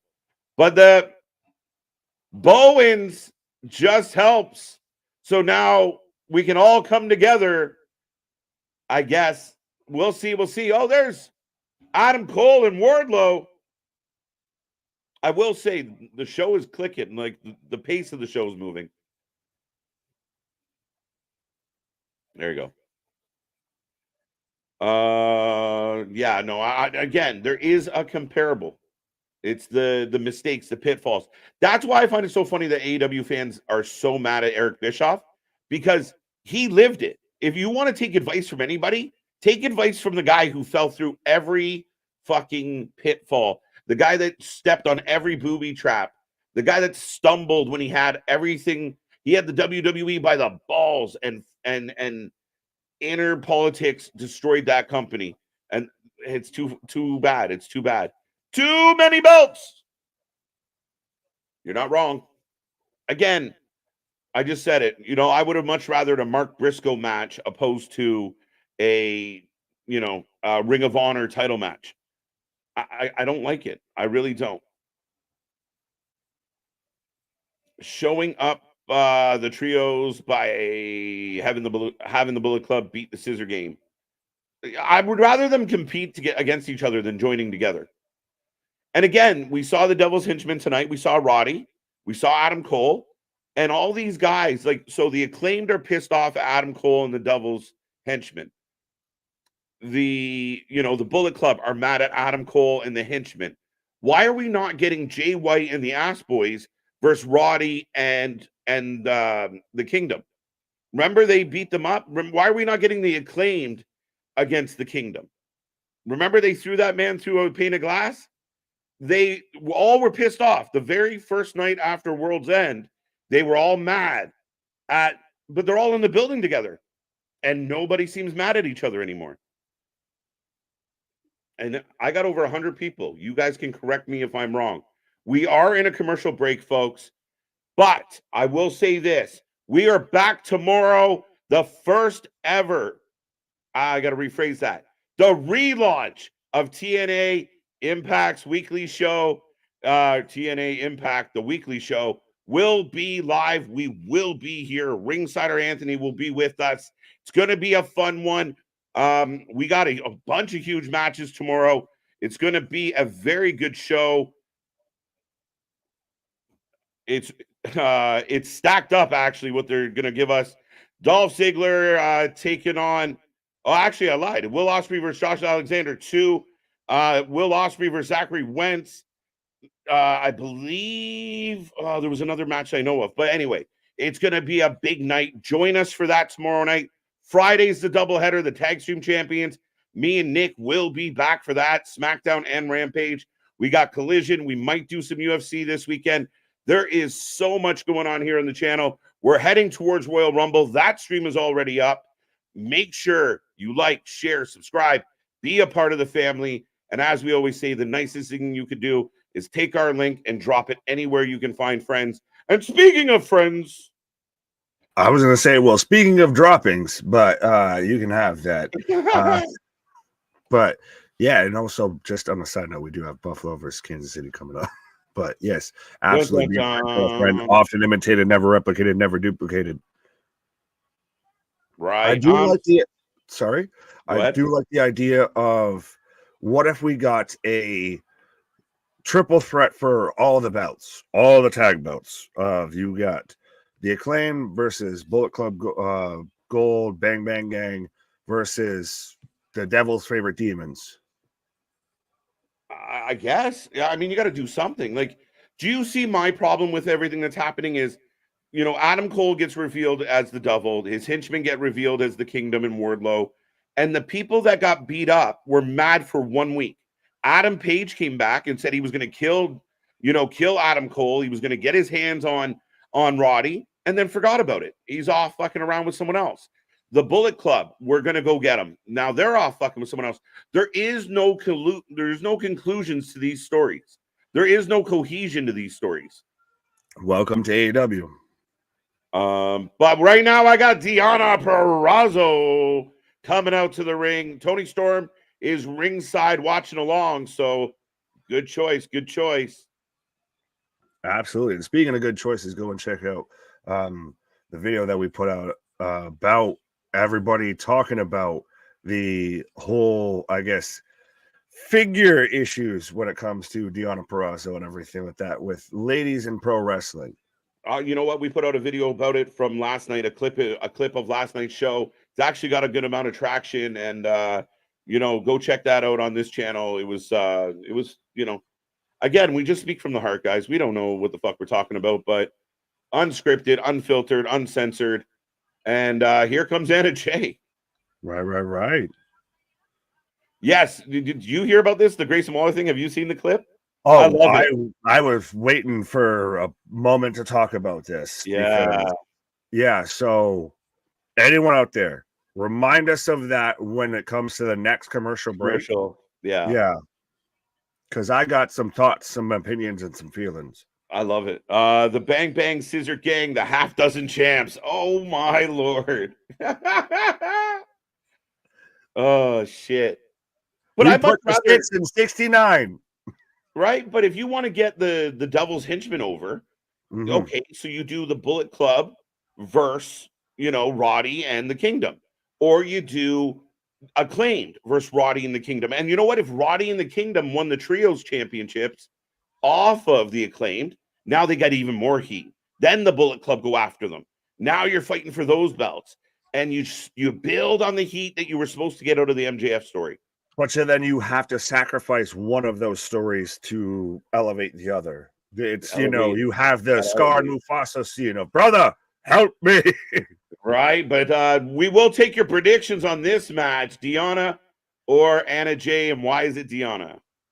Right, and interesting that they had her debut with her first match on Collision versus on Dynamite. Yeah, on a night where everybody was watching TNA. Yeah, when you already got enough shows to compete against, you throw out Deonna of what you were hoping for, like a 5-minute boom. Yeah, just make a big deal about her being in the company, right? And Deonna went through, she went through Red Velvet. Yay. I I'm a fan of cake. Depends on. Yeah, look, there you go. There you go. I set that one up nicely. I love the cakes.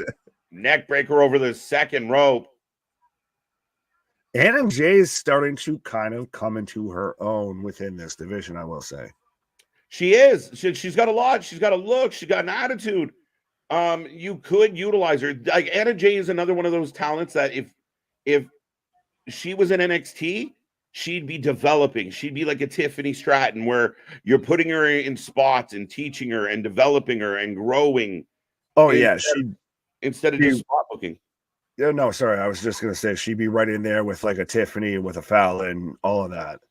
Mm-hmm. Her versus Tay Mello. Who would you take if you're starting a women's division? Anna Jay or Tay Mello? Who you taking? Anna Jay. Fair enough. I agree. Anna Jay. I think she's got more to offer overall. I think she's got a higher ceiling.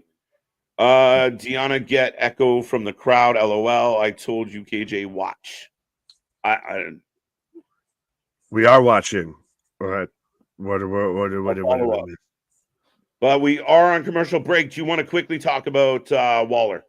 Well, I'm in picture, but yes, 100%. If this doesn't show you that pro wrestling is back instead of the Attitude Era, it's the internet era. We are 100% getting mentioned on the Emmys. The blockbuster movie of the holiday season was Iron Claw. Now we're getting back to what you say? You try and say the F word around me, and right. Okay. Granted, I think that might have been because it's an Australian, show and everything, but still. I always love when the TV personality, like, you can tell they're shitting their pants, but they're like cocky enough of like, you can't hit me, I'll sue, like that kind of shit. Like, I'm gonna stand here and smirk at you, but please don't do it. And then you get a Schultz who says, I don't give a shit. Right. The face is smiling, but the eyes are terrified. Did he get arrested? I didn't think he got arrested. No, not at all. And you see LA Knight the whole time was cool as a cucumber. Well, that's why on one hand, I'm like, I feel like this is probably an angle to build up the show, much like when Cole was on McAfee, to build up the show, especially in Australia, because it's an Australian-based show and everything. Yep. But at the same time, Grayson Waller does seem like that type of guy. Like, this man went at the Swifties. He took on the Swiftie army. Right. TNA and AEW best wrestling going. Robert, I appreciate your opinion. I really do. But I think if I'm being honest with you, my guy, right now one show has CM Punk, Cody Rhodes, Randy Orton, Roman Reigns, list, and that's only the top bit. Not counting their stacked women's division. TNA is on fire. AEW is lagging a little behind, my friend. And I'm glad you love it. But let's be honest about the wrestling we're watching. Well, I think there's a clear pecking order. You have WWE 1, TNA 2, and AEW 3. Oh, I love when you do that. But right now, for the buzz and the shows, I'd say in 2024, TNA's definitely moved into the second position. Again, we mentioned this, I want to say at least on Monday, if not on Tuesday night, as Deanna going for a 1-2 count. That notice how all of the big announcements and the big signings and the big showings ups and everything like that, the big free agent moves haven't been towards AEW. That's the very end. Ali didn't go there. Dolph didn't go there. Not saying they won't, but it hasn't happened. And we're still on Sasha Banks' watch. Swatch watch. Swatch watch. Well, we can talk about Squatch Watch. I think Vince Russo's on Squatch Watch, but we can talk about that in the next commercial. Right. Why are the Acclaim trying to turn Jay White babyface? Keep my guy heel. He is such a good heel. He should be in the title picture. He's not right now. I'm sorry. He's hanging around with Acclaimed, and now he's Ring of Honor Trios champion. He's not a heel or a babyface. He's more just indifferent, I feel. What's that? I said he's not a heel or a babyface. I think he's more just indifferent. Like, he's kind of just, he's a guy there. Yeah, he's just vague. Like, and again, like, he doesn't get a reaction in either direction right now. And it's so weird to remember that he was the prospect that WWE wanted before they wanted Ospreay. Yeah. And now 100%. He went to AEW and remember, oh, what a coup. WWE wanted him and we got him. So utilize them. Right. Make them count. No, it's funny. Wow, the internet era, trademark that. I've been calling it the evolution era. Well, and I saw someone WWE. calling it the social media era, but to me, it's 100%. Oh, it's over. The Venus de Milo. Right. Forbidden gummy. That's the 100%. But sweet Venus sweet. De No, Mr. Simpson, I said no. But yeah, I think that's the best I could come up with is the internet era here, because you've got half these stories are leaked online beforehand, and narratives are created online, and then people get mad when the promotion doesn't live up to what people fantasy booked. Yeah. Renee Paquette, the hardest working person in the building, by the way. Kudos to this gorgeous Canadian. You're just putting her over because she's Canadian and you're afraid of Moxley. I don't know if I'm afraid of Moxley. I just threw that out. I could outsmart him. Which way did he go? This is not the KJ you're looking for. You're not. You just gotta do that. This is not the Canadian you are looking for. I feel like I could trick him. Your shoe's untied and run away. You dropped your pocket. No, Deanna cutting a promo on Tony.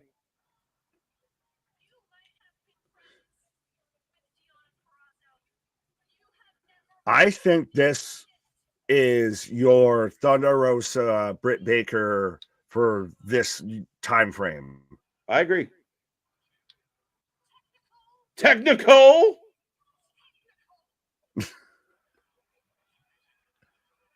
She can't get up. She's ridiculous. Bro, every time I watch Tony this is hilarious, and I also feel like I'm at my grandparents' house. Oh, fuck. Right? I think she's great. I know some people don't love this, but I fucking love it. It's grown on me like a fungus. It's a fungus among us. She just threatened to punch her in the ball. And even Renee. That's not what you meant to say. Pause. Can we pause a woman? They're throwing shoes. Who throws a shoe? Who throws a shoe? Come on.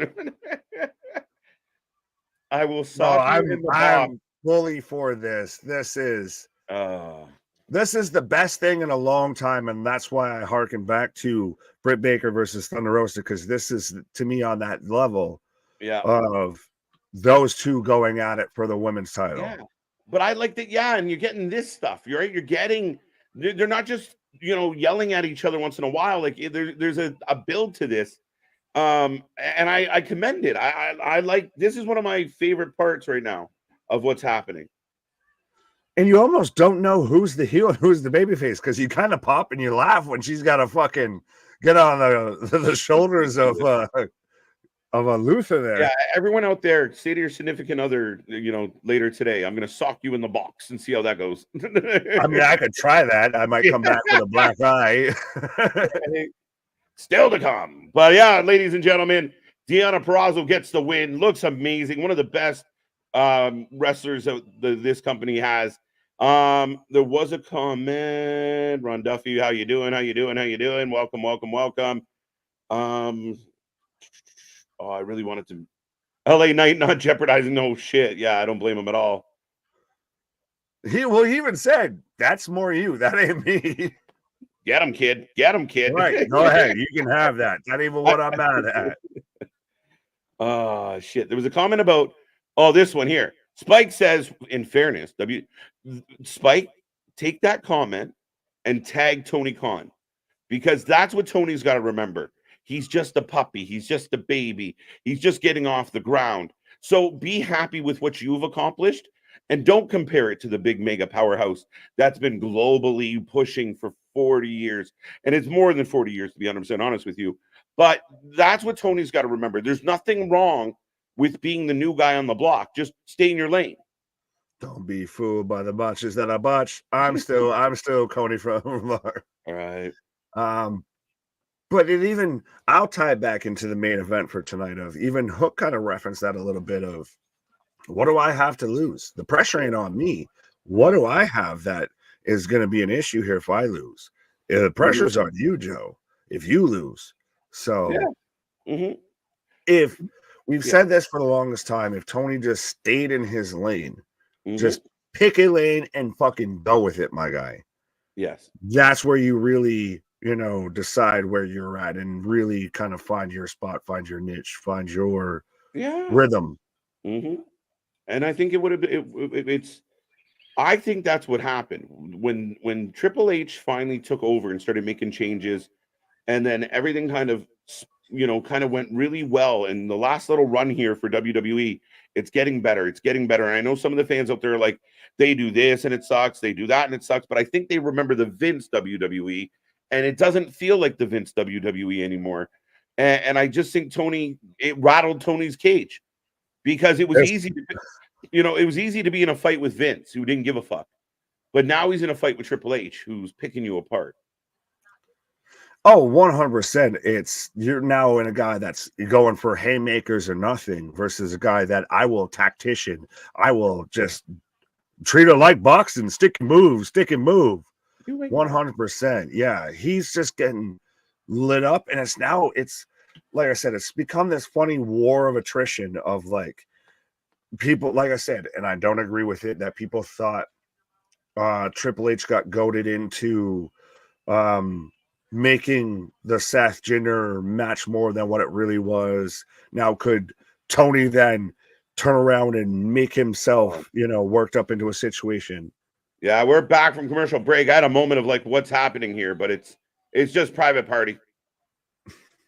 Timeless Tony is the best character in wrestling. She gets better every week. She's definitely the best character in this company. 100%. KJ, would you say Liona is a big fish in AEW? Maybe not name value, because again, people kind of don't really, a lot of people, and I find it odd that so many AEW fans foo-foo Impact Wrestling, foo-foo TNA. I don't know why. It really blows my mind, because they're kind of one and the same a little bit. But as far as experience and what she brings to the table, yeah, she's a big fish in a small pond. Like, she is miles ahead of a lot of these women. I 100% get why AEW fans, like the AEW diehard, try and go at Impact fans, because it's like, well, you're just allegedly a little bit lower than me, so I'm gonna you're terrible. Right. Just go hard in the paint to make themselves feel good about their mistakes. So yeah, it's kind of funny that way, right? Well, you look at TNA. TNA's cooking right now. Oh, absolutely. Scott D'Amore is out there with the walk with Gordon Ramsay out here just cooking out them 5-star meals here. Right.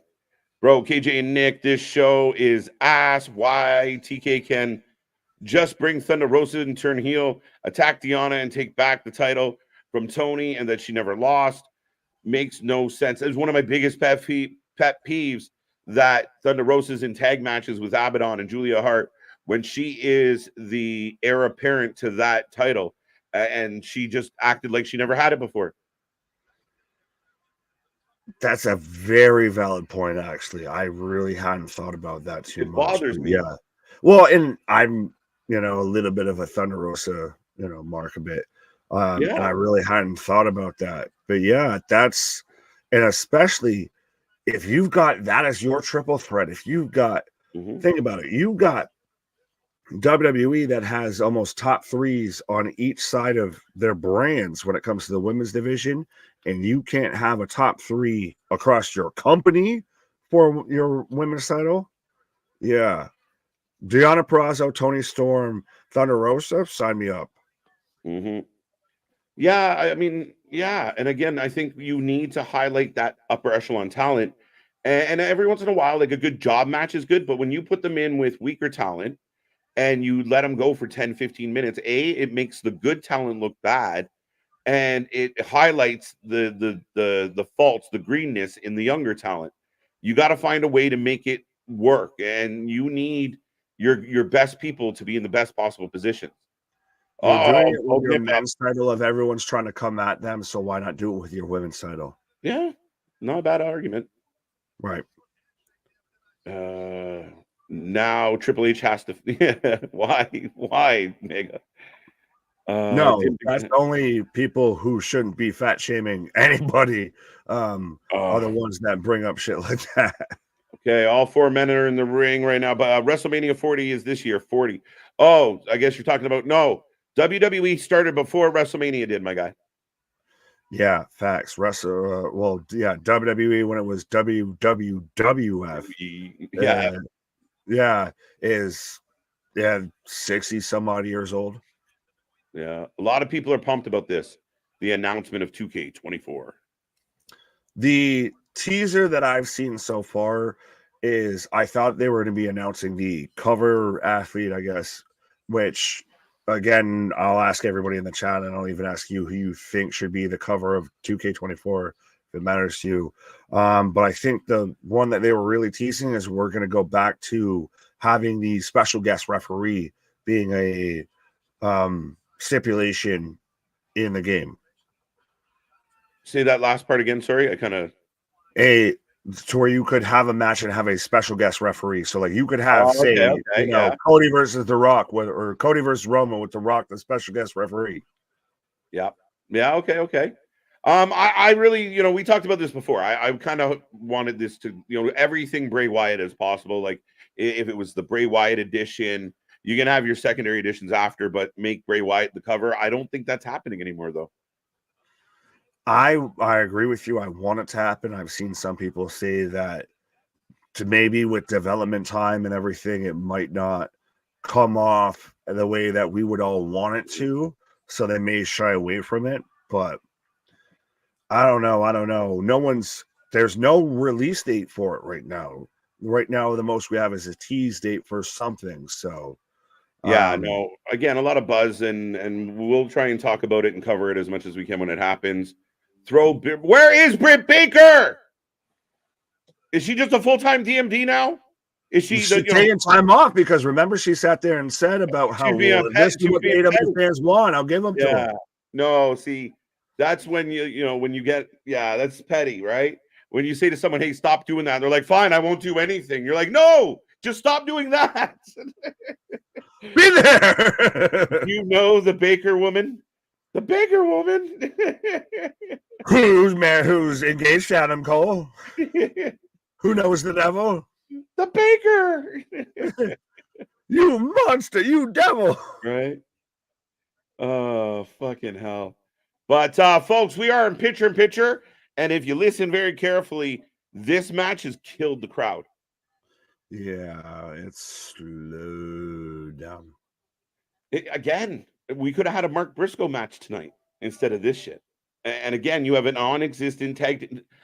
You guys can talk about the tag team division. I'll be right back after this. If you can have that, well, here I'll talk about E-Man saying how she's the female devil. You can pause I'm doing this, but yeah, about how she responded with, "I'm not the devil, I'm the bully." Remember, so she's very much more on a sabbatical, I feel, than what anyone's put her on or anything. She's in that Young Bucks a bit situation of you chose to take time off versus someone told you, which honestly, if you're Chris Jericho or somebody, wouldn't be a bad idea. But yeah, as I'm in picture right now, Britt has dental appointments backing up. She had a toothache. She's brought to you by Colgate. I miss SmackDown Know Your Role. Honestly, the games that I still just would love to play. If you want to do any sort of, we got the Tony Hawk remastered version for 1 and 2. Give me a No Mercy, a remastered version of that. Give me or even WrestleMania 2000, the black cartridge, all of that. I played the shit out of that game. But give me something like that, just literally a remastered version, and you will fucking go. You can just, I'm in the money. You will have everybody between probably the ages of 25 and 45 that will just buy every copy of that. SmackDown versus Raw 05 is GOAT. Oh, I'm trying to remember which one of those. I think I had 09 with that one. Like, that's the thing, is there's so many good wrestling games that they could just remaster. I feel, or you're hoping that they, you can find some emulator or anything like that that can, make it work or come close to it. As we're back in action, as Isaiah Cassidy getting his shoulder worked over here by Darius Martin. This past Sunday, I was playing SmackDown vs. Raw 7 WWE Warzone for N64. Well, so WCW versus NWO Revenge was also fantastic. Granted, there were also some of the Raw games were absolute garbage. Of you literally might as well just break your controller trying to pull off a move here. Dante goes out, or Darius goes out to the outside, and so does Dante now. I still play WCW Revenge. I miss that game. I miss the old school like N64 games. That to me is like peak gaming. That's my nostalgia itch right there. I still have SmackDown vs. Raw 2008 and 2010. N64 wrestling games were dope. Absolutely. I like how we're talking so much about this match. It's so exciting. We're talking more about the wrestling games of old, which they need to just do something with. You have so much greatness there, and we're in the age to where we just run everything back. We don't create, we just run it back. So, 450 splash, 1, 2 count. Dante kicks out here. No Mercy 64. Yeah, just bring it. SmackDown, here comes the pain. Know your role. No Mercy. Ooh. And that's the thing, is it's a good list and it's a debatable list, but I can't say you're wrong, but I could disagree. Oh, WrestleMania 19 on the GameCube. This is a tangent, 100%. As now, step up Benziger into a super kick. Wow. 1, 2 count. So right now, Top Flight very much in control of this match, but constantly Private Party manages to break up the pinfall cover. Oh! Guillotine Pele kick, to quote Sock Puppet Excalibur there. That was just dirty. Like the fucking hardcore parkour Pele kick. Just goddamn. Oh. Darius with a super kick, but was anyone out there really big on the GameCube? Because I played it. I had a friend that was his one gaming console. I had the siblings, so of course we had to have multiple gaming consoles. But yeah, I had a friend that his one go-to was the GameCube. And if there is a more like wrist-breaking, finger-snapping, rage-inducing console and controller, it is the GameCube. Oh! 3 count has a little bit of even a halfway heel move there. So Private Party grabbing, pretending, fainting, acting like they're grabbing the ropes there as they get the roll-up pin on Darius Martin here. Never play a GameCube. I'll get words out. The best wrestling game on the GameCube wasn't even a wrestling game. WWE Crush Hour was so fun. That was just, fucking Rocket League before Rocket League was a thing, I feel. Woo, 5-0. I still have PS2. I wish I almost kind of snagged my PS2 last time I went home, my own one. Speaking of home. Home, the place where I belong. Right. Yeah, that match ended. Yeah, we were talking more about wrestling video games. Saw that. Yeah. That's Twisted Metal. Let's go. Let's go. Now we got Samoa Joe in the series, which I mean was all right. Right. We're getting a Darby package. With Sting as Jack the Ripper here.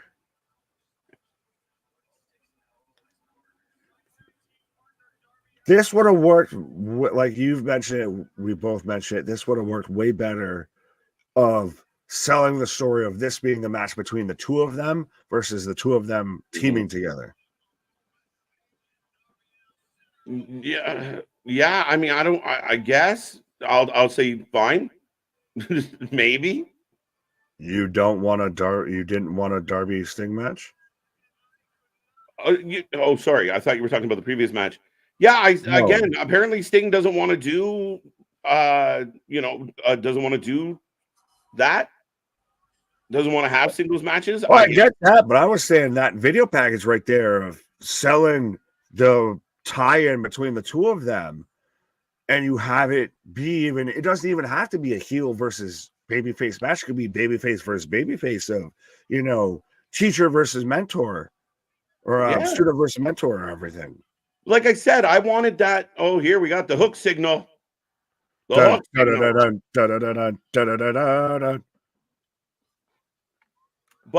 I still think it was an opportunity to have, Sting laying down and out, Darby tired of being in his shadow, and it comes down to this moment, and Darby's on the top. He looks down over his shoulder and does the Shawn Michaels, I love you, and then drops a coffin drop and pins him.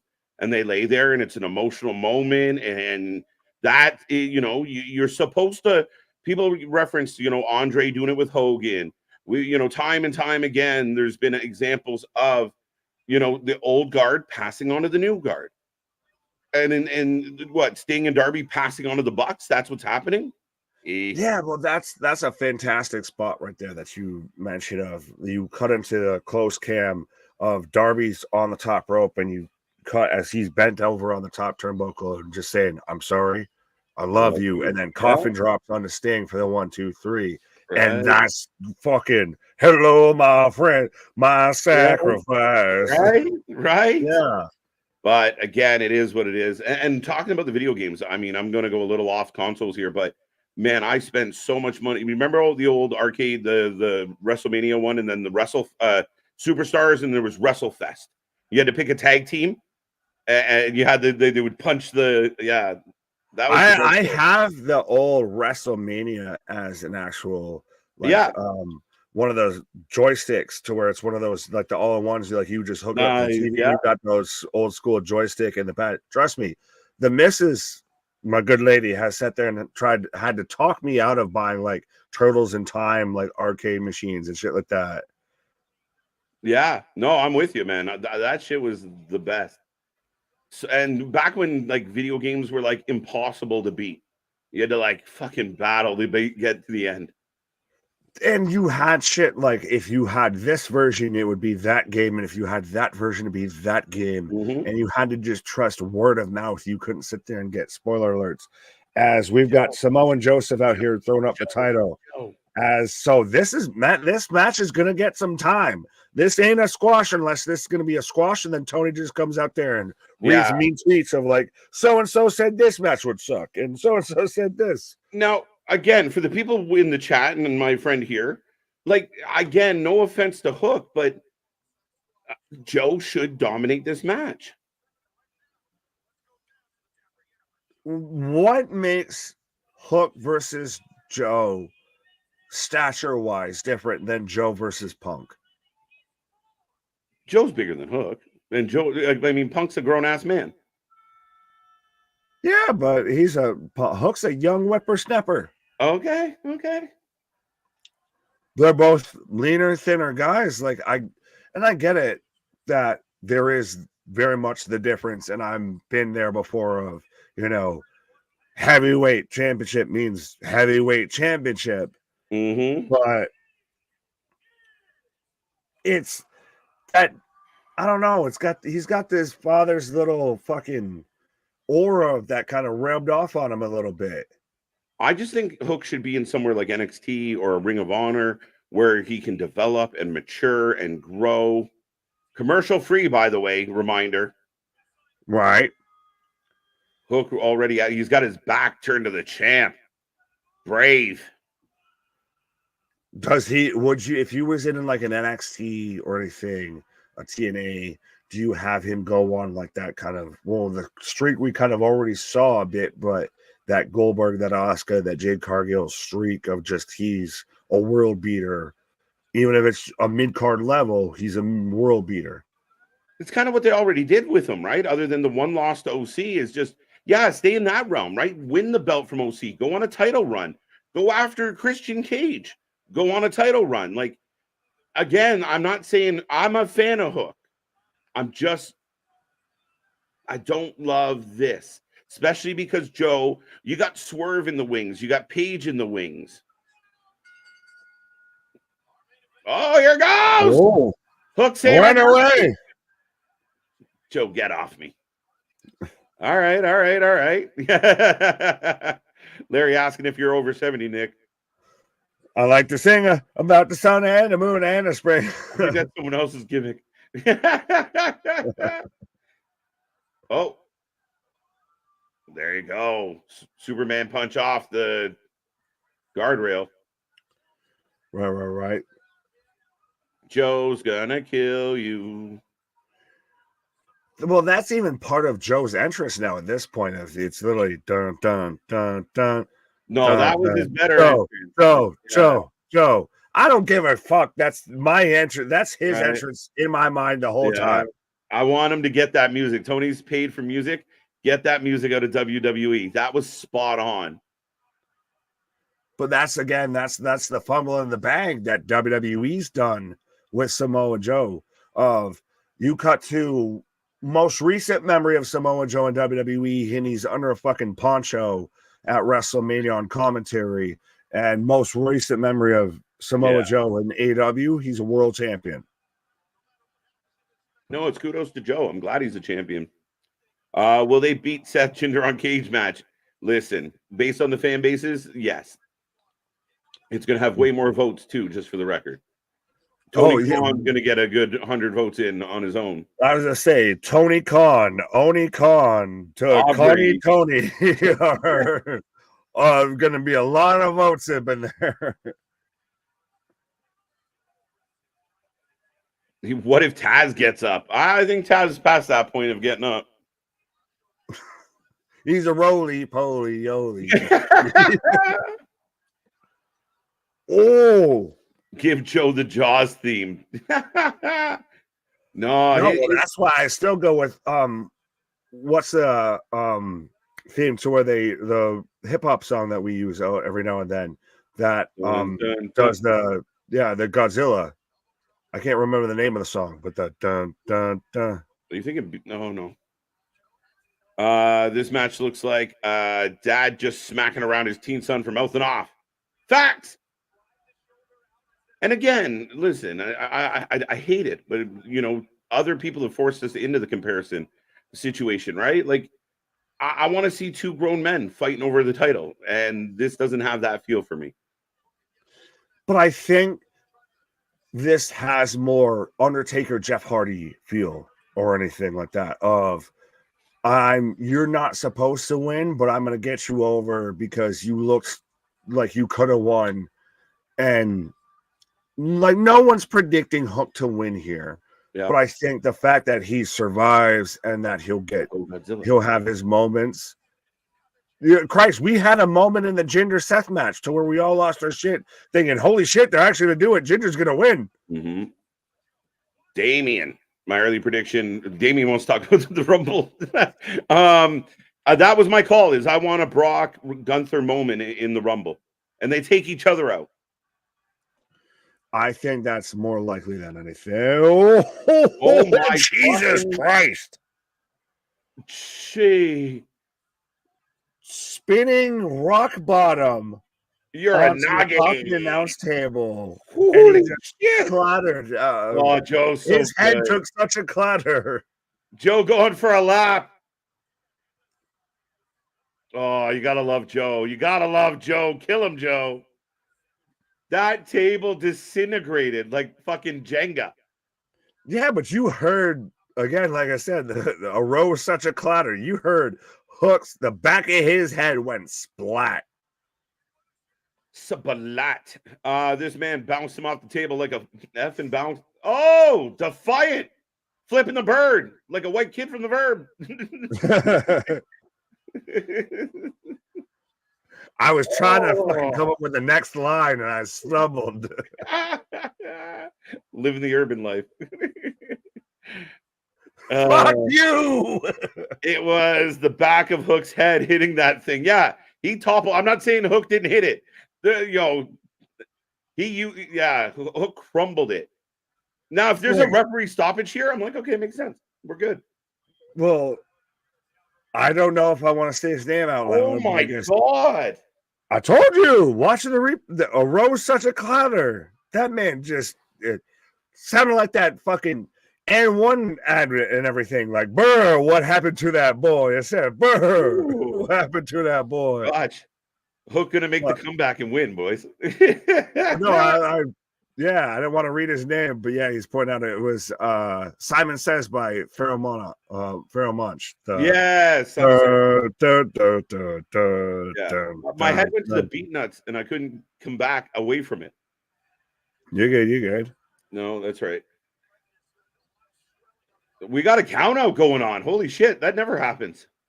And a lot of blood on the upper back, and they show this man's back as he's getting pushes off the most jacked doctor in the business. Was that Jerry Lynn? I feel like that might have been Jerry Lynn. No, it's not Jerry Lynn. He's way bigger than Jerry Lynn. Looks like Jerry Lynn's cousin. Oh. Again, shout out guy with the just giant two signs. You can see. It reminds me of like the No Mercy games. Two count. Right. Now you're right. See the bruising and swelling. Death Valley Driver. And again, this is how I like this, and the crowd's into it. And I always say, if the crowd's into it, what can I say? I told you this is going to be. Unfortunately, it's the question of where do we go from here, but this is going to be a star-making moment for Hook. It could be, yeah. The table was terribly constructed. It wasn't meant for a young human being to bounce off it. Right. He's already dead, Spike. I'm with you. He's already dead. Yeah, Boston, I said 5 minutes or less. Muscle Buster. There's still tons of time on the clock. Now, Hook should not kick out here. If he pins him, it should not be a kick out. One. He got a one. He got a one. You got to protect finishers. Of all the finishers for that to happen on, though, with the Muscle Buster. Do the one kick out on the Death Valley Driver. I won't say a word. But you can't hit a Muscle Buster and then kick out of it at one and then go on a fucking tear. That's the thing, is the Muscle Buster's the big linchpin there of don't do it on that move. Yeah, do it on the Uranagi. Do it on the... Wow, down goes Joe. Yeah, JV not happy. Or Boston's not happy, sorry. Well, JV, JD, anybody, nobody's happy right now. I'm wondering what the skid mark is going to say about how much he loves this. I don't give a fuck. Right. He's trying to lock it in. Snap over. Oh, there it is. Joe's got it. But there's so much time left. Hook is still hanging in. He can't get it under the chin. I feel like I'm fucking Joe Rogan out here. He's got it. He can't get it under the chin. Oh, pass out spot. Protect finishers. Yes. I agree, Casey. You can. I don't mind. Oh, he's done. I don't mind the kid firing up, but if you can't do this spot to where he comes back, over. Okay, I was like, and the crowd goes flat. You see what you just did? Yeah, they flatten their own crowd. You could have honestly. you could have reversed that spot we just had and then have the muscle buster, and that's the finish. Boston is salty. He's right to be a little salty, folks. Don't get me wrong. Again, it was just it becomes flat. It was so weird. I was worried they were going to do to where he wasn't even going to give out on the pass out spot. Yeah, I think his hand was going to come back up. But I could see you do him to where he does the Hulkamania thing, and then you hit the muscle buster, and that's your finish. Yeah. Oh, wait. Joe going back in, kicks the kid in the just straight in the huevos. Just you won't go down. And now the muscle buster. Yeah. So now you're doing literally what we're just talking about. Yeah. I think I may just quit AEW. I'm not going to quit it. My mind's telling me no, but my body. I got to hear fucking fans go, that match was way better than Seth and Jinder. They both weren't good. Match went too long. He's still getting up. Stay down. Like I said, take her Jeff Hardy. Take her Jeff Hardy. Yeah. You just won't fucking quit, kid. Mm-hmm. But Taker didn't hit 3 tombstones. Oh, fuck. Cowboy shit on the way to the ring. Way to just, I'm going to take everything, every bit of momentum and just suck that off you, Post. Oh, Joe rolls out. And the kid's still getting up. What do you got to do? Like, if Joe can hit any other, like, hit MJF with a muscle buster and put him out, or, choke him out, and that's the end of MJF for weeks, the kid has to sell it at the same level. Oh, we got more. So it will be a triple threat, dude. They're setting up a triple threat. 100% it'll be a triple threat. Fact. I don't exactly hate the match with Hook. I think it was, I can't even see. That's the thing, is the Seth Rollins Jinder match, we could give it the defense of the internet hyped it up to be more than what it was. Yeah. You can't say that with this match. This was supposed to be way better than what it was. Look, Paige is in the ring as your company baby face, and listen to the whole crowd right now. It's not Paige's house, guys. It is definitely not Paige's house. The roles are back. Paige's house. This ain't Joe's house. This ain't Hook's house. This ain't even Tony's house. This is top rope, big pressure, applause. Yeah, Swerve, what on drive. Christopher, who's ready for Royal Rumble? Hell yeah. Yeah, we're getting there. 2 weeks away. Yeah, they took all this momentum that they had with Hook with this, and we'll just kick this into the triple threat. Mm-hmm. Know what I thought they should have done? When Joe hooked the clutch, you have Hook do that spot where he walks up the turnbuckles and kicks back into a roll-up, forces Joe to let go. 1, 2, and everyone's like, oh, shit, he almost did it. And then you hit a muscle buster and you put it to bed. Yeah, no, that's fair enough. I think we're both right there on that same page of you reverse those 2 spots, and that's the match that you have. Hook is more over than Paige right now, just for the record. And Hook pushes Paige away. Get off me, cowboy. Yeah. I with that Brokeback Mountain bullshit. Mm-hmm. Yeah, Hook did a good job. I have nothing against Hook, guys. I'm disappointed in the person that's responsible for booking him the way they booked him. It was good. It would, I give the kid credit, but it was an extended squash. It helped him a bit, but it also, he was set in line to get fucking hurt in this match. Not physically, but more image-wise. Mm-hmm. And this is a very good point, right? Like, he's not selling the way Hardy. You thought Hardy was dead. Remember he would be getting up to his feet, just swinging at air, right? Like, that's the nuances, the little difference. Tony had the right idea. Again, it's just a little bit of he has all the ingredients to cook, but he just doesn't know the recipe. Well, and even then, we thought we were going to get, it's all commercial free, and it's, we're going to get this run over because Tony mentioned such and such. So we thought we're going to get this fucking knockdown, drag out brawl. And most of the commercial free and the run over was setting up the triple threat beyond this match. You're not wrong. Folks, The show is over. The match is over. Everything is over. We take a rating out of 10 on all the shows. Let us know in the chat right now, out of 10. Let us know why. Give us your 2 cents on Dynamite tonight.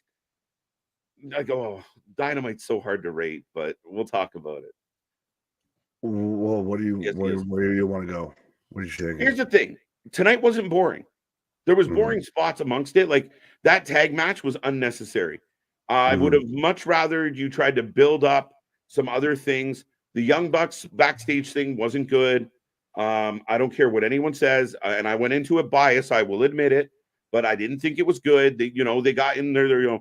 This was a toxic work environment and shit. They got their little jabs in, but at the end of the day, a lot happened tonight. It wasn't boring, but it wasn't exciting. Will we remember anything that happened tonight next week or tomorrow or the day after? That's my question. Deanna was great tonight. This one's a tough one to rate. 6.5. You're going 6.5. So you tie it with, I think that's what you gave NXT last night. Around there, it's very close. Like you were even saying there was bits of things that you liked, and for every moment that you liked, they seemed to like pull it back like 3 steps, 1 step forward, 3 steps back, type of thing. This whole show, it felt like Deanna was great.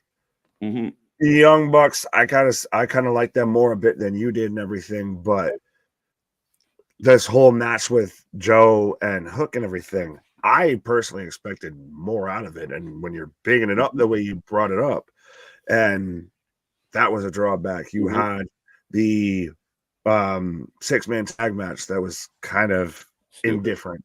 So, and again, I think my issue with the 6-man situation is, again, the Gates of Agony and Brian Cage are these beasts, and they get jobbed out all the fucking time. And Gates of Agony should be a dominant tag team in this company. They get jobbed out. They lost to Darby and Nick Wayne. They lost tonight, and you saw it coming. And where people talk about, and we talked about this earlier, where people remember the Vince booking and they were like, we don't watch WWE. It's just, it's so obvious and it's so formulaic. To me, that's what, we all knew the Bullet Club was going to win tonight because of the setup. And I knew they were going to win, and that's what happened. Now you have this gang that all wants to be friends, yet none of them are going after the people they're pissed off at. It's really confusing. And even Christian versus Dustin, it was a good match until the finish. And we very openly were like, there's a fuck up, there's a fuck up, there's a fuck up. Yeah. Right throughout that whole finish there. So good in concept. Honestly, you even said going into this, it wasn't the strongest card on paper. Yeah. We were hoping for more. It under-delivered. So it's like that weird average to maybe slightly above average score, I feel. No, you're not wrong. And again, it wasn't boring. Like I admit, even the stuff that I'm not totally into, it wasn't boring. But you look at the tag match at the end of the show before the main event, we'd rather talk about, wrestling games and Nintendo 64 than pay attention to the match, because you know what it's going to be, a bunch of stuff that doesn't mean anything. Was it a terrible wrestling match? No, it was all right, but there has to be substance to it. And I feel like you said with the Dusty match, I liked the Dusty Christian match, except it didn't mean anything. There's no Adam Copeland. Where's Adam Copeland? There was no Nick Wayne's mom, so you're losing a point for sure. But it's like when you ever burn your fucking meal, but you still have to eat it, and so parts of it are fucking crusty and burnt. But you overcook a frozen pizza, and you're like, "Fuck, bro, this was my dinner." So fuck. Clearly, I got munchies because everything's a food analogy. But that's what it's like. Like some bites you bite into, and it tastes like the meal that you want, and other bites are, "Oh fuck, I burnt it," or "I overcooked this shit." But you're mustering through, and that's what this feels like. A lot of it was good, but there's dirty, gross bits in here that I gotta swallow when I don't want to. Pause. Now, for those who don't want that gross imagery in your brains, I'll compare it to Pittsburgh Steelers fans trudging through the snow to find their seats at the Buffalo Bills game. You try to trudge through some shit. Andy Dufresne walked through 10 miles of shit. Right. It came out smelling like roses. Exactly. So Yeah, I'm gonna give the show, and some people are gonna say that Hook, and I don't love it. Like they were two different matches. Comparing Seth and Jinder to this match, two completely different matches. Jinder was a believable contender. Even in the match, you're like, all right, he hit the Colossus. Oh shit, he's got Indashir at ringside. At no point in this match did the Hook even look remotely like he might win this, and he shouldn't have. But at the end of the day, it just, yeah, I don't know, man. I'm gonna give it a 6. Oh, you actually went lower than me. I was thinking. Yeah, Give me a number. 7. Yeah, I just want a little more substance. And you have stories hanging in the balance. And why you have Adam Page at the end come out and save Hook or help Hook, and Joe rolls out, but there's Hook. There's Swerve, not like on the stage, but at ringside with Nana, and the place is going nuts for Swerve. Like you got everything twisted. Now, if Page wasn't as connected to the EVPs and Tony as he was, would it be Swerve in that ring and Joe on the ramp? Because it should be Joe versus Swerve one-on-one. Page needs to fuck off. Page will be there to take the fall, so you keep Joe strong, and so Swerve can win the belt. But yeah, I think the biggest thing coming out of tonight is, especially without a guy like a Max, without a guy like a Punk there or anything, even with a guy like Omega there, you very much have seen that it's a lot of started storylines and not a lot of finished storylines. I know WWE has one big story that needs to finish. AW started every other fucking sentence, every other line, and just can't finish any story. Well, and again, I think with the differences, and we've talked about it, because like going into the Rumble, you have different people confronting people, but everybody has their lane. So you are trucking along, and Drew's got a story, Cody's got a story, Punk's got a story. They all have rightful claims, and it's not. It's cleaner. It's straightforward. To me, this is clunky. It's all over the place, even with the lower card stuff, right? Like the best thing on the show for me tonight was Deonna, Tony Storm. Their interaction was great. You have this crazy, batshit crazy heel that is the champion. You got the virtuosa who's coming for that belt. You got shoe throwing. You got her acting obnoxious, and you got the serious wrestler that is not putting up with it. Perfect.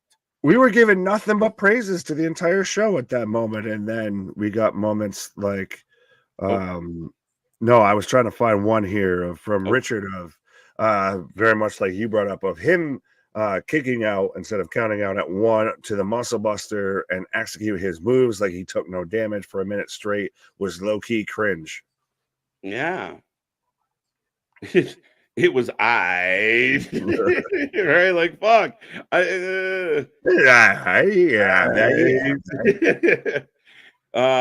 Point off for no Jared, 5.5. 15 out of 10. No Jared. Larry giving bonus points. Darby Allin versus Jeff Hardy be Friday on Rampage. But no, you brought up the best point of that entire show was the Deonna Tony Storm interaction. That was the highlight of the show, and then unfortunately it was all downhill from there. Does it feel like right now, and I will ask, I see some fans gave the show an A+. Again, all the power to you, but I'm struggling. They gave us an A+, not them. Oh, we got an A+. Okay. Yeah, we got A+. But is it lacking a little star power right now? Like the big name value on this show, it feels thin. The roster feels thin. But what big name star value did they theoretically have to begin with? That's a very good argument, my friend. Like that's what this show feels like it's lacking. Like you got Joe, he's a big deal. People go crazy for him. Swerve's over like fuck. But what else? Now you're dealing, you got Private Party. No. You got the Gates of Agony. The Acclaimed aren't what they used to be. The Bullet Club don't feel like superstars. They just feel like mid-card guys. They now have the remedial championships. I don't know. But, there's no MJF, no Punk. It just feels like there's a lack of star power. Well, wait, you could mention Cody Rhodes and CM No Punk. Cody. They're on the other show. Oh, they went that way. Shit. Right. That's the thing is you can go to WWE and name 4 to 5 people and not even get to people who are there weekly. It's literally at that point. Meanwhile, in AEW, we're now into respectfully second and third stringers. Like Yeah. Swerve Yeah. is still developing himself. They haven't really put the fucking rocket to him. Like I Mhm. know online, if you put Swerve versus Roman, everybody will say, "Oh, Swerve's fantastic. He's amazing." Right Mhm. now, you take an actual show and you put head to head of Roman in a match and Swerve in a match and see where the numbers sort themselves out. And I think we'll have a different answer. Yeah. And again, just as a fan, I feel like it used to feel like there was, oh shit, I can't wait to see this person, this person, this person. And to me, 2024 has been a slow start for AEW. And I'm not saying that they can't get better, but TNA's cooking right now. We're going to be here tomorrow to watch some really good wrestling from TNA. They murdered that pay per view. Like Mhm. Hard to Kill was miles better than World's End. Miles better. Is this the first week in recent memory that we're more excited going into Thursday instead of a Wednesday? You might be accurate. Yeah, it's hard to argue that. It really is, my friend. And I think at the end of the day, I just feel like there's a huge buzz, Rumble, going down to fucking Elimination Chamber, into Mania. Again, Tony's got to come to Jesus chat with himself and with his crew and go, okay, guys, we can't keep putting Jericho in title matches. We can't keep putting the Young Bucks in key situations. We can't keep putting Adam Page in the main event scene. We got to find people that are going to take this company to the next level. And instead, what you'll get is this We is a did blue great. duck. I've never seen a blue duck before. And that's how a show goes full circle. Right, that's what comes around is all around, Ricky. Well played, my friend. TK doesn't know how to book Jay White or most. That's the thing. Listen, I was really disappointed, and I won't go on too much longer, folks. We're going to call last call as we head to the door, but I still see a lot of people hanging around with us. But it's like why I was so disappointed in Dax. I love FTR, but watching him go on interviews and say shit that I know he doesn't believe, but he knows he has to pump Tony's tires to get booked. And I think that's what this is, because we've watched FTR be booked into oblivion in this company ever since he re-signed. And great, get your money, boo-boo. Good for you. But don't tell me the company's thriving. Don't tell me the tag team division's doing well. Don't tell me that you're on a hot run. You're not. You have been irrelevant in your own company. Why is Dax fucking Woody from Toy Story in AEW? Fucking standing up there for Andy instead of Andy, it's fucking Tony Khan of, he's out there just having to remind everybody else, you're a toy. Yeah. It's really don't. I love FTR in the ring. I hate FTR on Twitter. Yeah. And I don't like it because when their contracts were up and they were having issues, he was going on his podcast and remember he was upsetting all the AEW people by being honest. Then he got paid and all of a sudden everything's wonderful again. He signed that NDA. Sorry. I really like this one real quick though from MD. TNA is cooking, WWE is cooking, AEW even on the stove yet. Yeah, they haven't even fucking turned the oven on yet. Yeah, they're not even fucking microwaving at this point.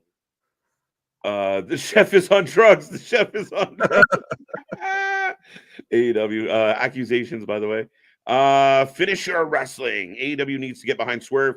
Tony needs to get a writing team badly. Yeah, push Swerve.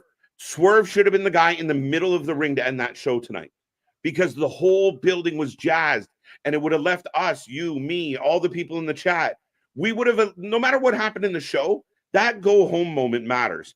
And we all would have left feeling like, yeah, fucking yeah, Swerve, yeah. And Swerve's the guy in the crowd and Paige is the guy in the ring looking like a putz because the guy in the crowd is more over than he is. The kid that just got beat up is more over than he is. Yeah, but then you have Swerve as the babyface in that situation, and I still don't get why we're getting fucking, the Robert Pattinson Batman fucking version of Swerve Strickland out here with the fucking, did he sleep? Did he get double punched in the eyes? Did he break his nose? What's with the black eyes? emo Swerve Strickland doesn't exactly do it for me. But that's it. When you have a guy like when Wardlow was cooking and everybody was into him and he's sitting on top of that cage and then 10,000 people are screaming for Wardlow and you did nothing with them. You've seen it time and time again. And I think you know what wrestling fans are like. If you keep Swerve simmering, he's going to simmer out and it will never be what it could have been. Right. Well, 100%. I agree with this though. With going with same comment of CX99 of never get high on your own supply. Right. I told you I got munchies, so all the analogies are food right now. Reason why the dirt sheets Marks try to protect Tony because he gives them importance. Yeah, it's all that you hear the media scrums. Tony, best show ever. I have a question. Oh, okay. Thanks. Well, then you see the people that literally almost try and explain to him, this is what you're supposed to say. Yeah. After my question. Yeah. So please say this back. No, shut up. Oh, fuck. TK hasn't learned. This is the rivalry between Bischoff and TK blows my mind. And then, FTR comes out and shits on Bischoff as well, defending TK, which blew my mind. Is Eric is speaking from like, I had all the money. I had the talent. And then inner bullshit destroyed it. Bad management destroyed it. We made mistakes. Don't be me, Tony. And they're like, fuck you. You're an idiot. You're like, we know. Stop copying him. Right. He's speaking from a place of been there, done that. Don't repeat my same way. And again, he's like what I talked about earlier. He was praising the whole Hook video package, all of this. Like, as much as people want to view somebody like that they just hate AEW, they just are salty towards it, especially someone like Eric. AEW is just doing what he couldn't do. No, he's speaking from a place of been there, done that. Revisionist history, hindsight is 2020, and he's saying, don't do what I did. Please be better than what you're doing currently. Yeah, I mean, I like this comment as well. As other than Jericho and the Bucks, just about the entire roster would be better served in their careers in WWE. TK has not made a star with his booking other than Jade. Yeah, but the thing with Jade was he made her such a star that the WWE has to train her for 6 months before she can appear. Yeah. Whoopsie. How about that developmental system there, Tony? Right. Hire Freddie Prinze Jr. Fuck, but there is talent. They had Regal. They got Jerry Lynn. The other guy. No, they didn't have Jerry Flynn. No, they had Jerry. Jerry. But yeah, I mean, there's smart people there. I just think that the favoritism gets in the way. And again, when you got people like the Young Bucks and Jericho that are so insecure that they push people down to build themselves up, we all see it. We see through it. There's been the potential constantly there for somebody to listen. You don't have CM Punk going off of what did I do to deserve to this empty-headed dumb fuck that doesn't want to listen to anything that I have to say.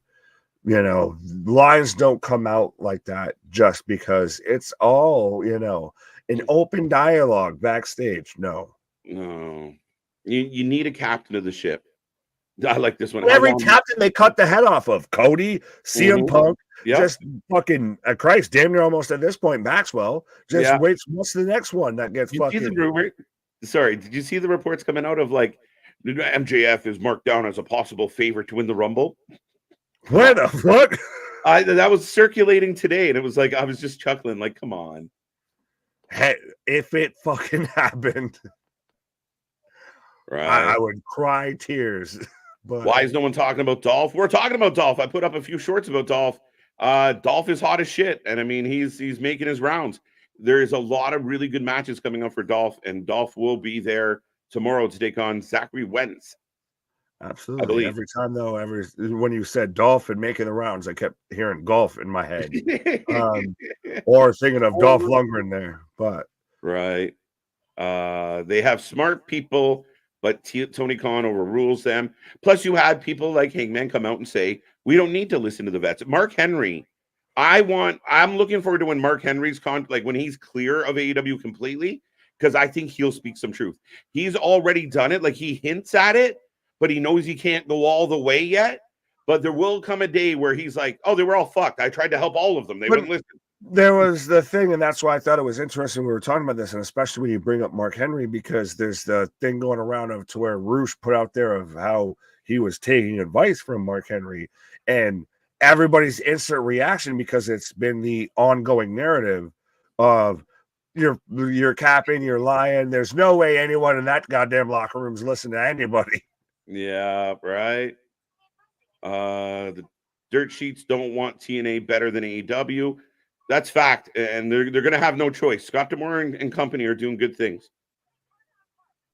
Well, no, he was saying that the dirt sheets are going to try and drag down TNA so they're not over AEW. Yeah, that's what I mean. But they're going to have no choice. They're going to. Oh yeah. Yeah, you know what I mean? It's going to be one of those. TNA's walking the walk right now, right? Allow me to reintroduce myself. My name is Scott D. Mark Henry needs to go back. Yeah, I wouldn't mind that. Dark Side of the Ring. I can't wait. One day. Which comes first, that one or the one to where Chris Jericho's narrating it and he's like, wait, why's my name on this? And then so Chris, and then Chris, I mean me, did. All right, ladies and gentlemen, we are going to wrap this one up. They legit told the eldest daughter that she'd never walk again. Boom, walking, no crutches or anything. Oh, we're talking about Briscoe. Yeah, again, as a father of a little girl, and I'm sure Jay is looking down, and that's, he would go through that, and he would sacrifice himself to give her that, and that is amazing that she is walking. Oh, dude, you guys are going to make me all emotional again, and I'm not going to do it. So let's the two best moments right there on the discussion. You're going to have that. Not even anywhere near what I'm at. Right. Dolph Ziggler is back as show off like back in the day. No, he's the most wanted man. I hope Matt Riddle joins AEW. Listen, I hope too, because it's going to be a fucking disaster, and I'm here for it.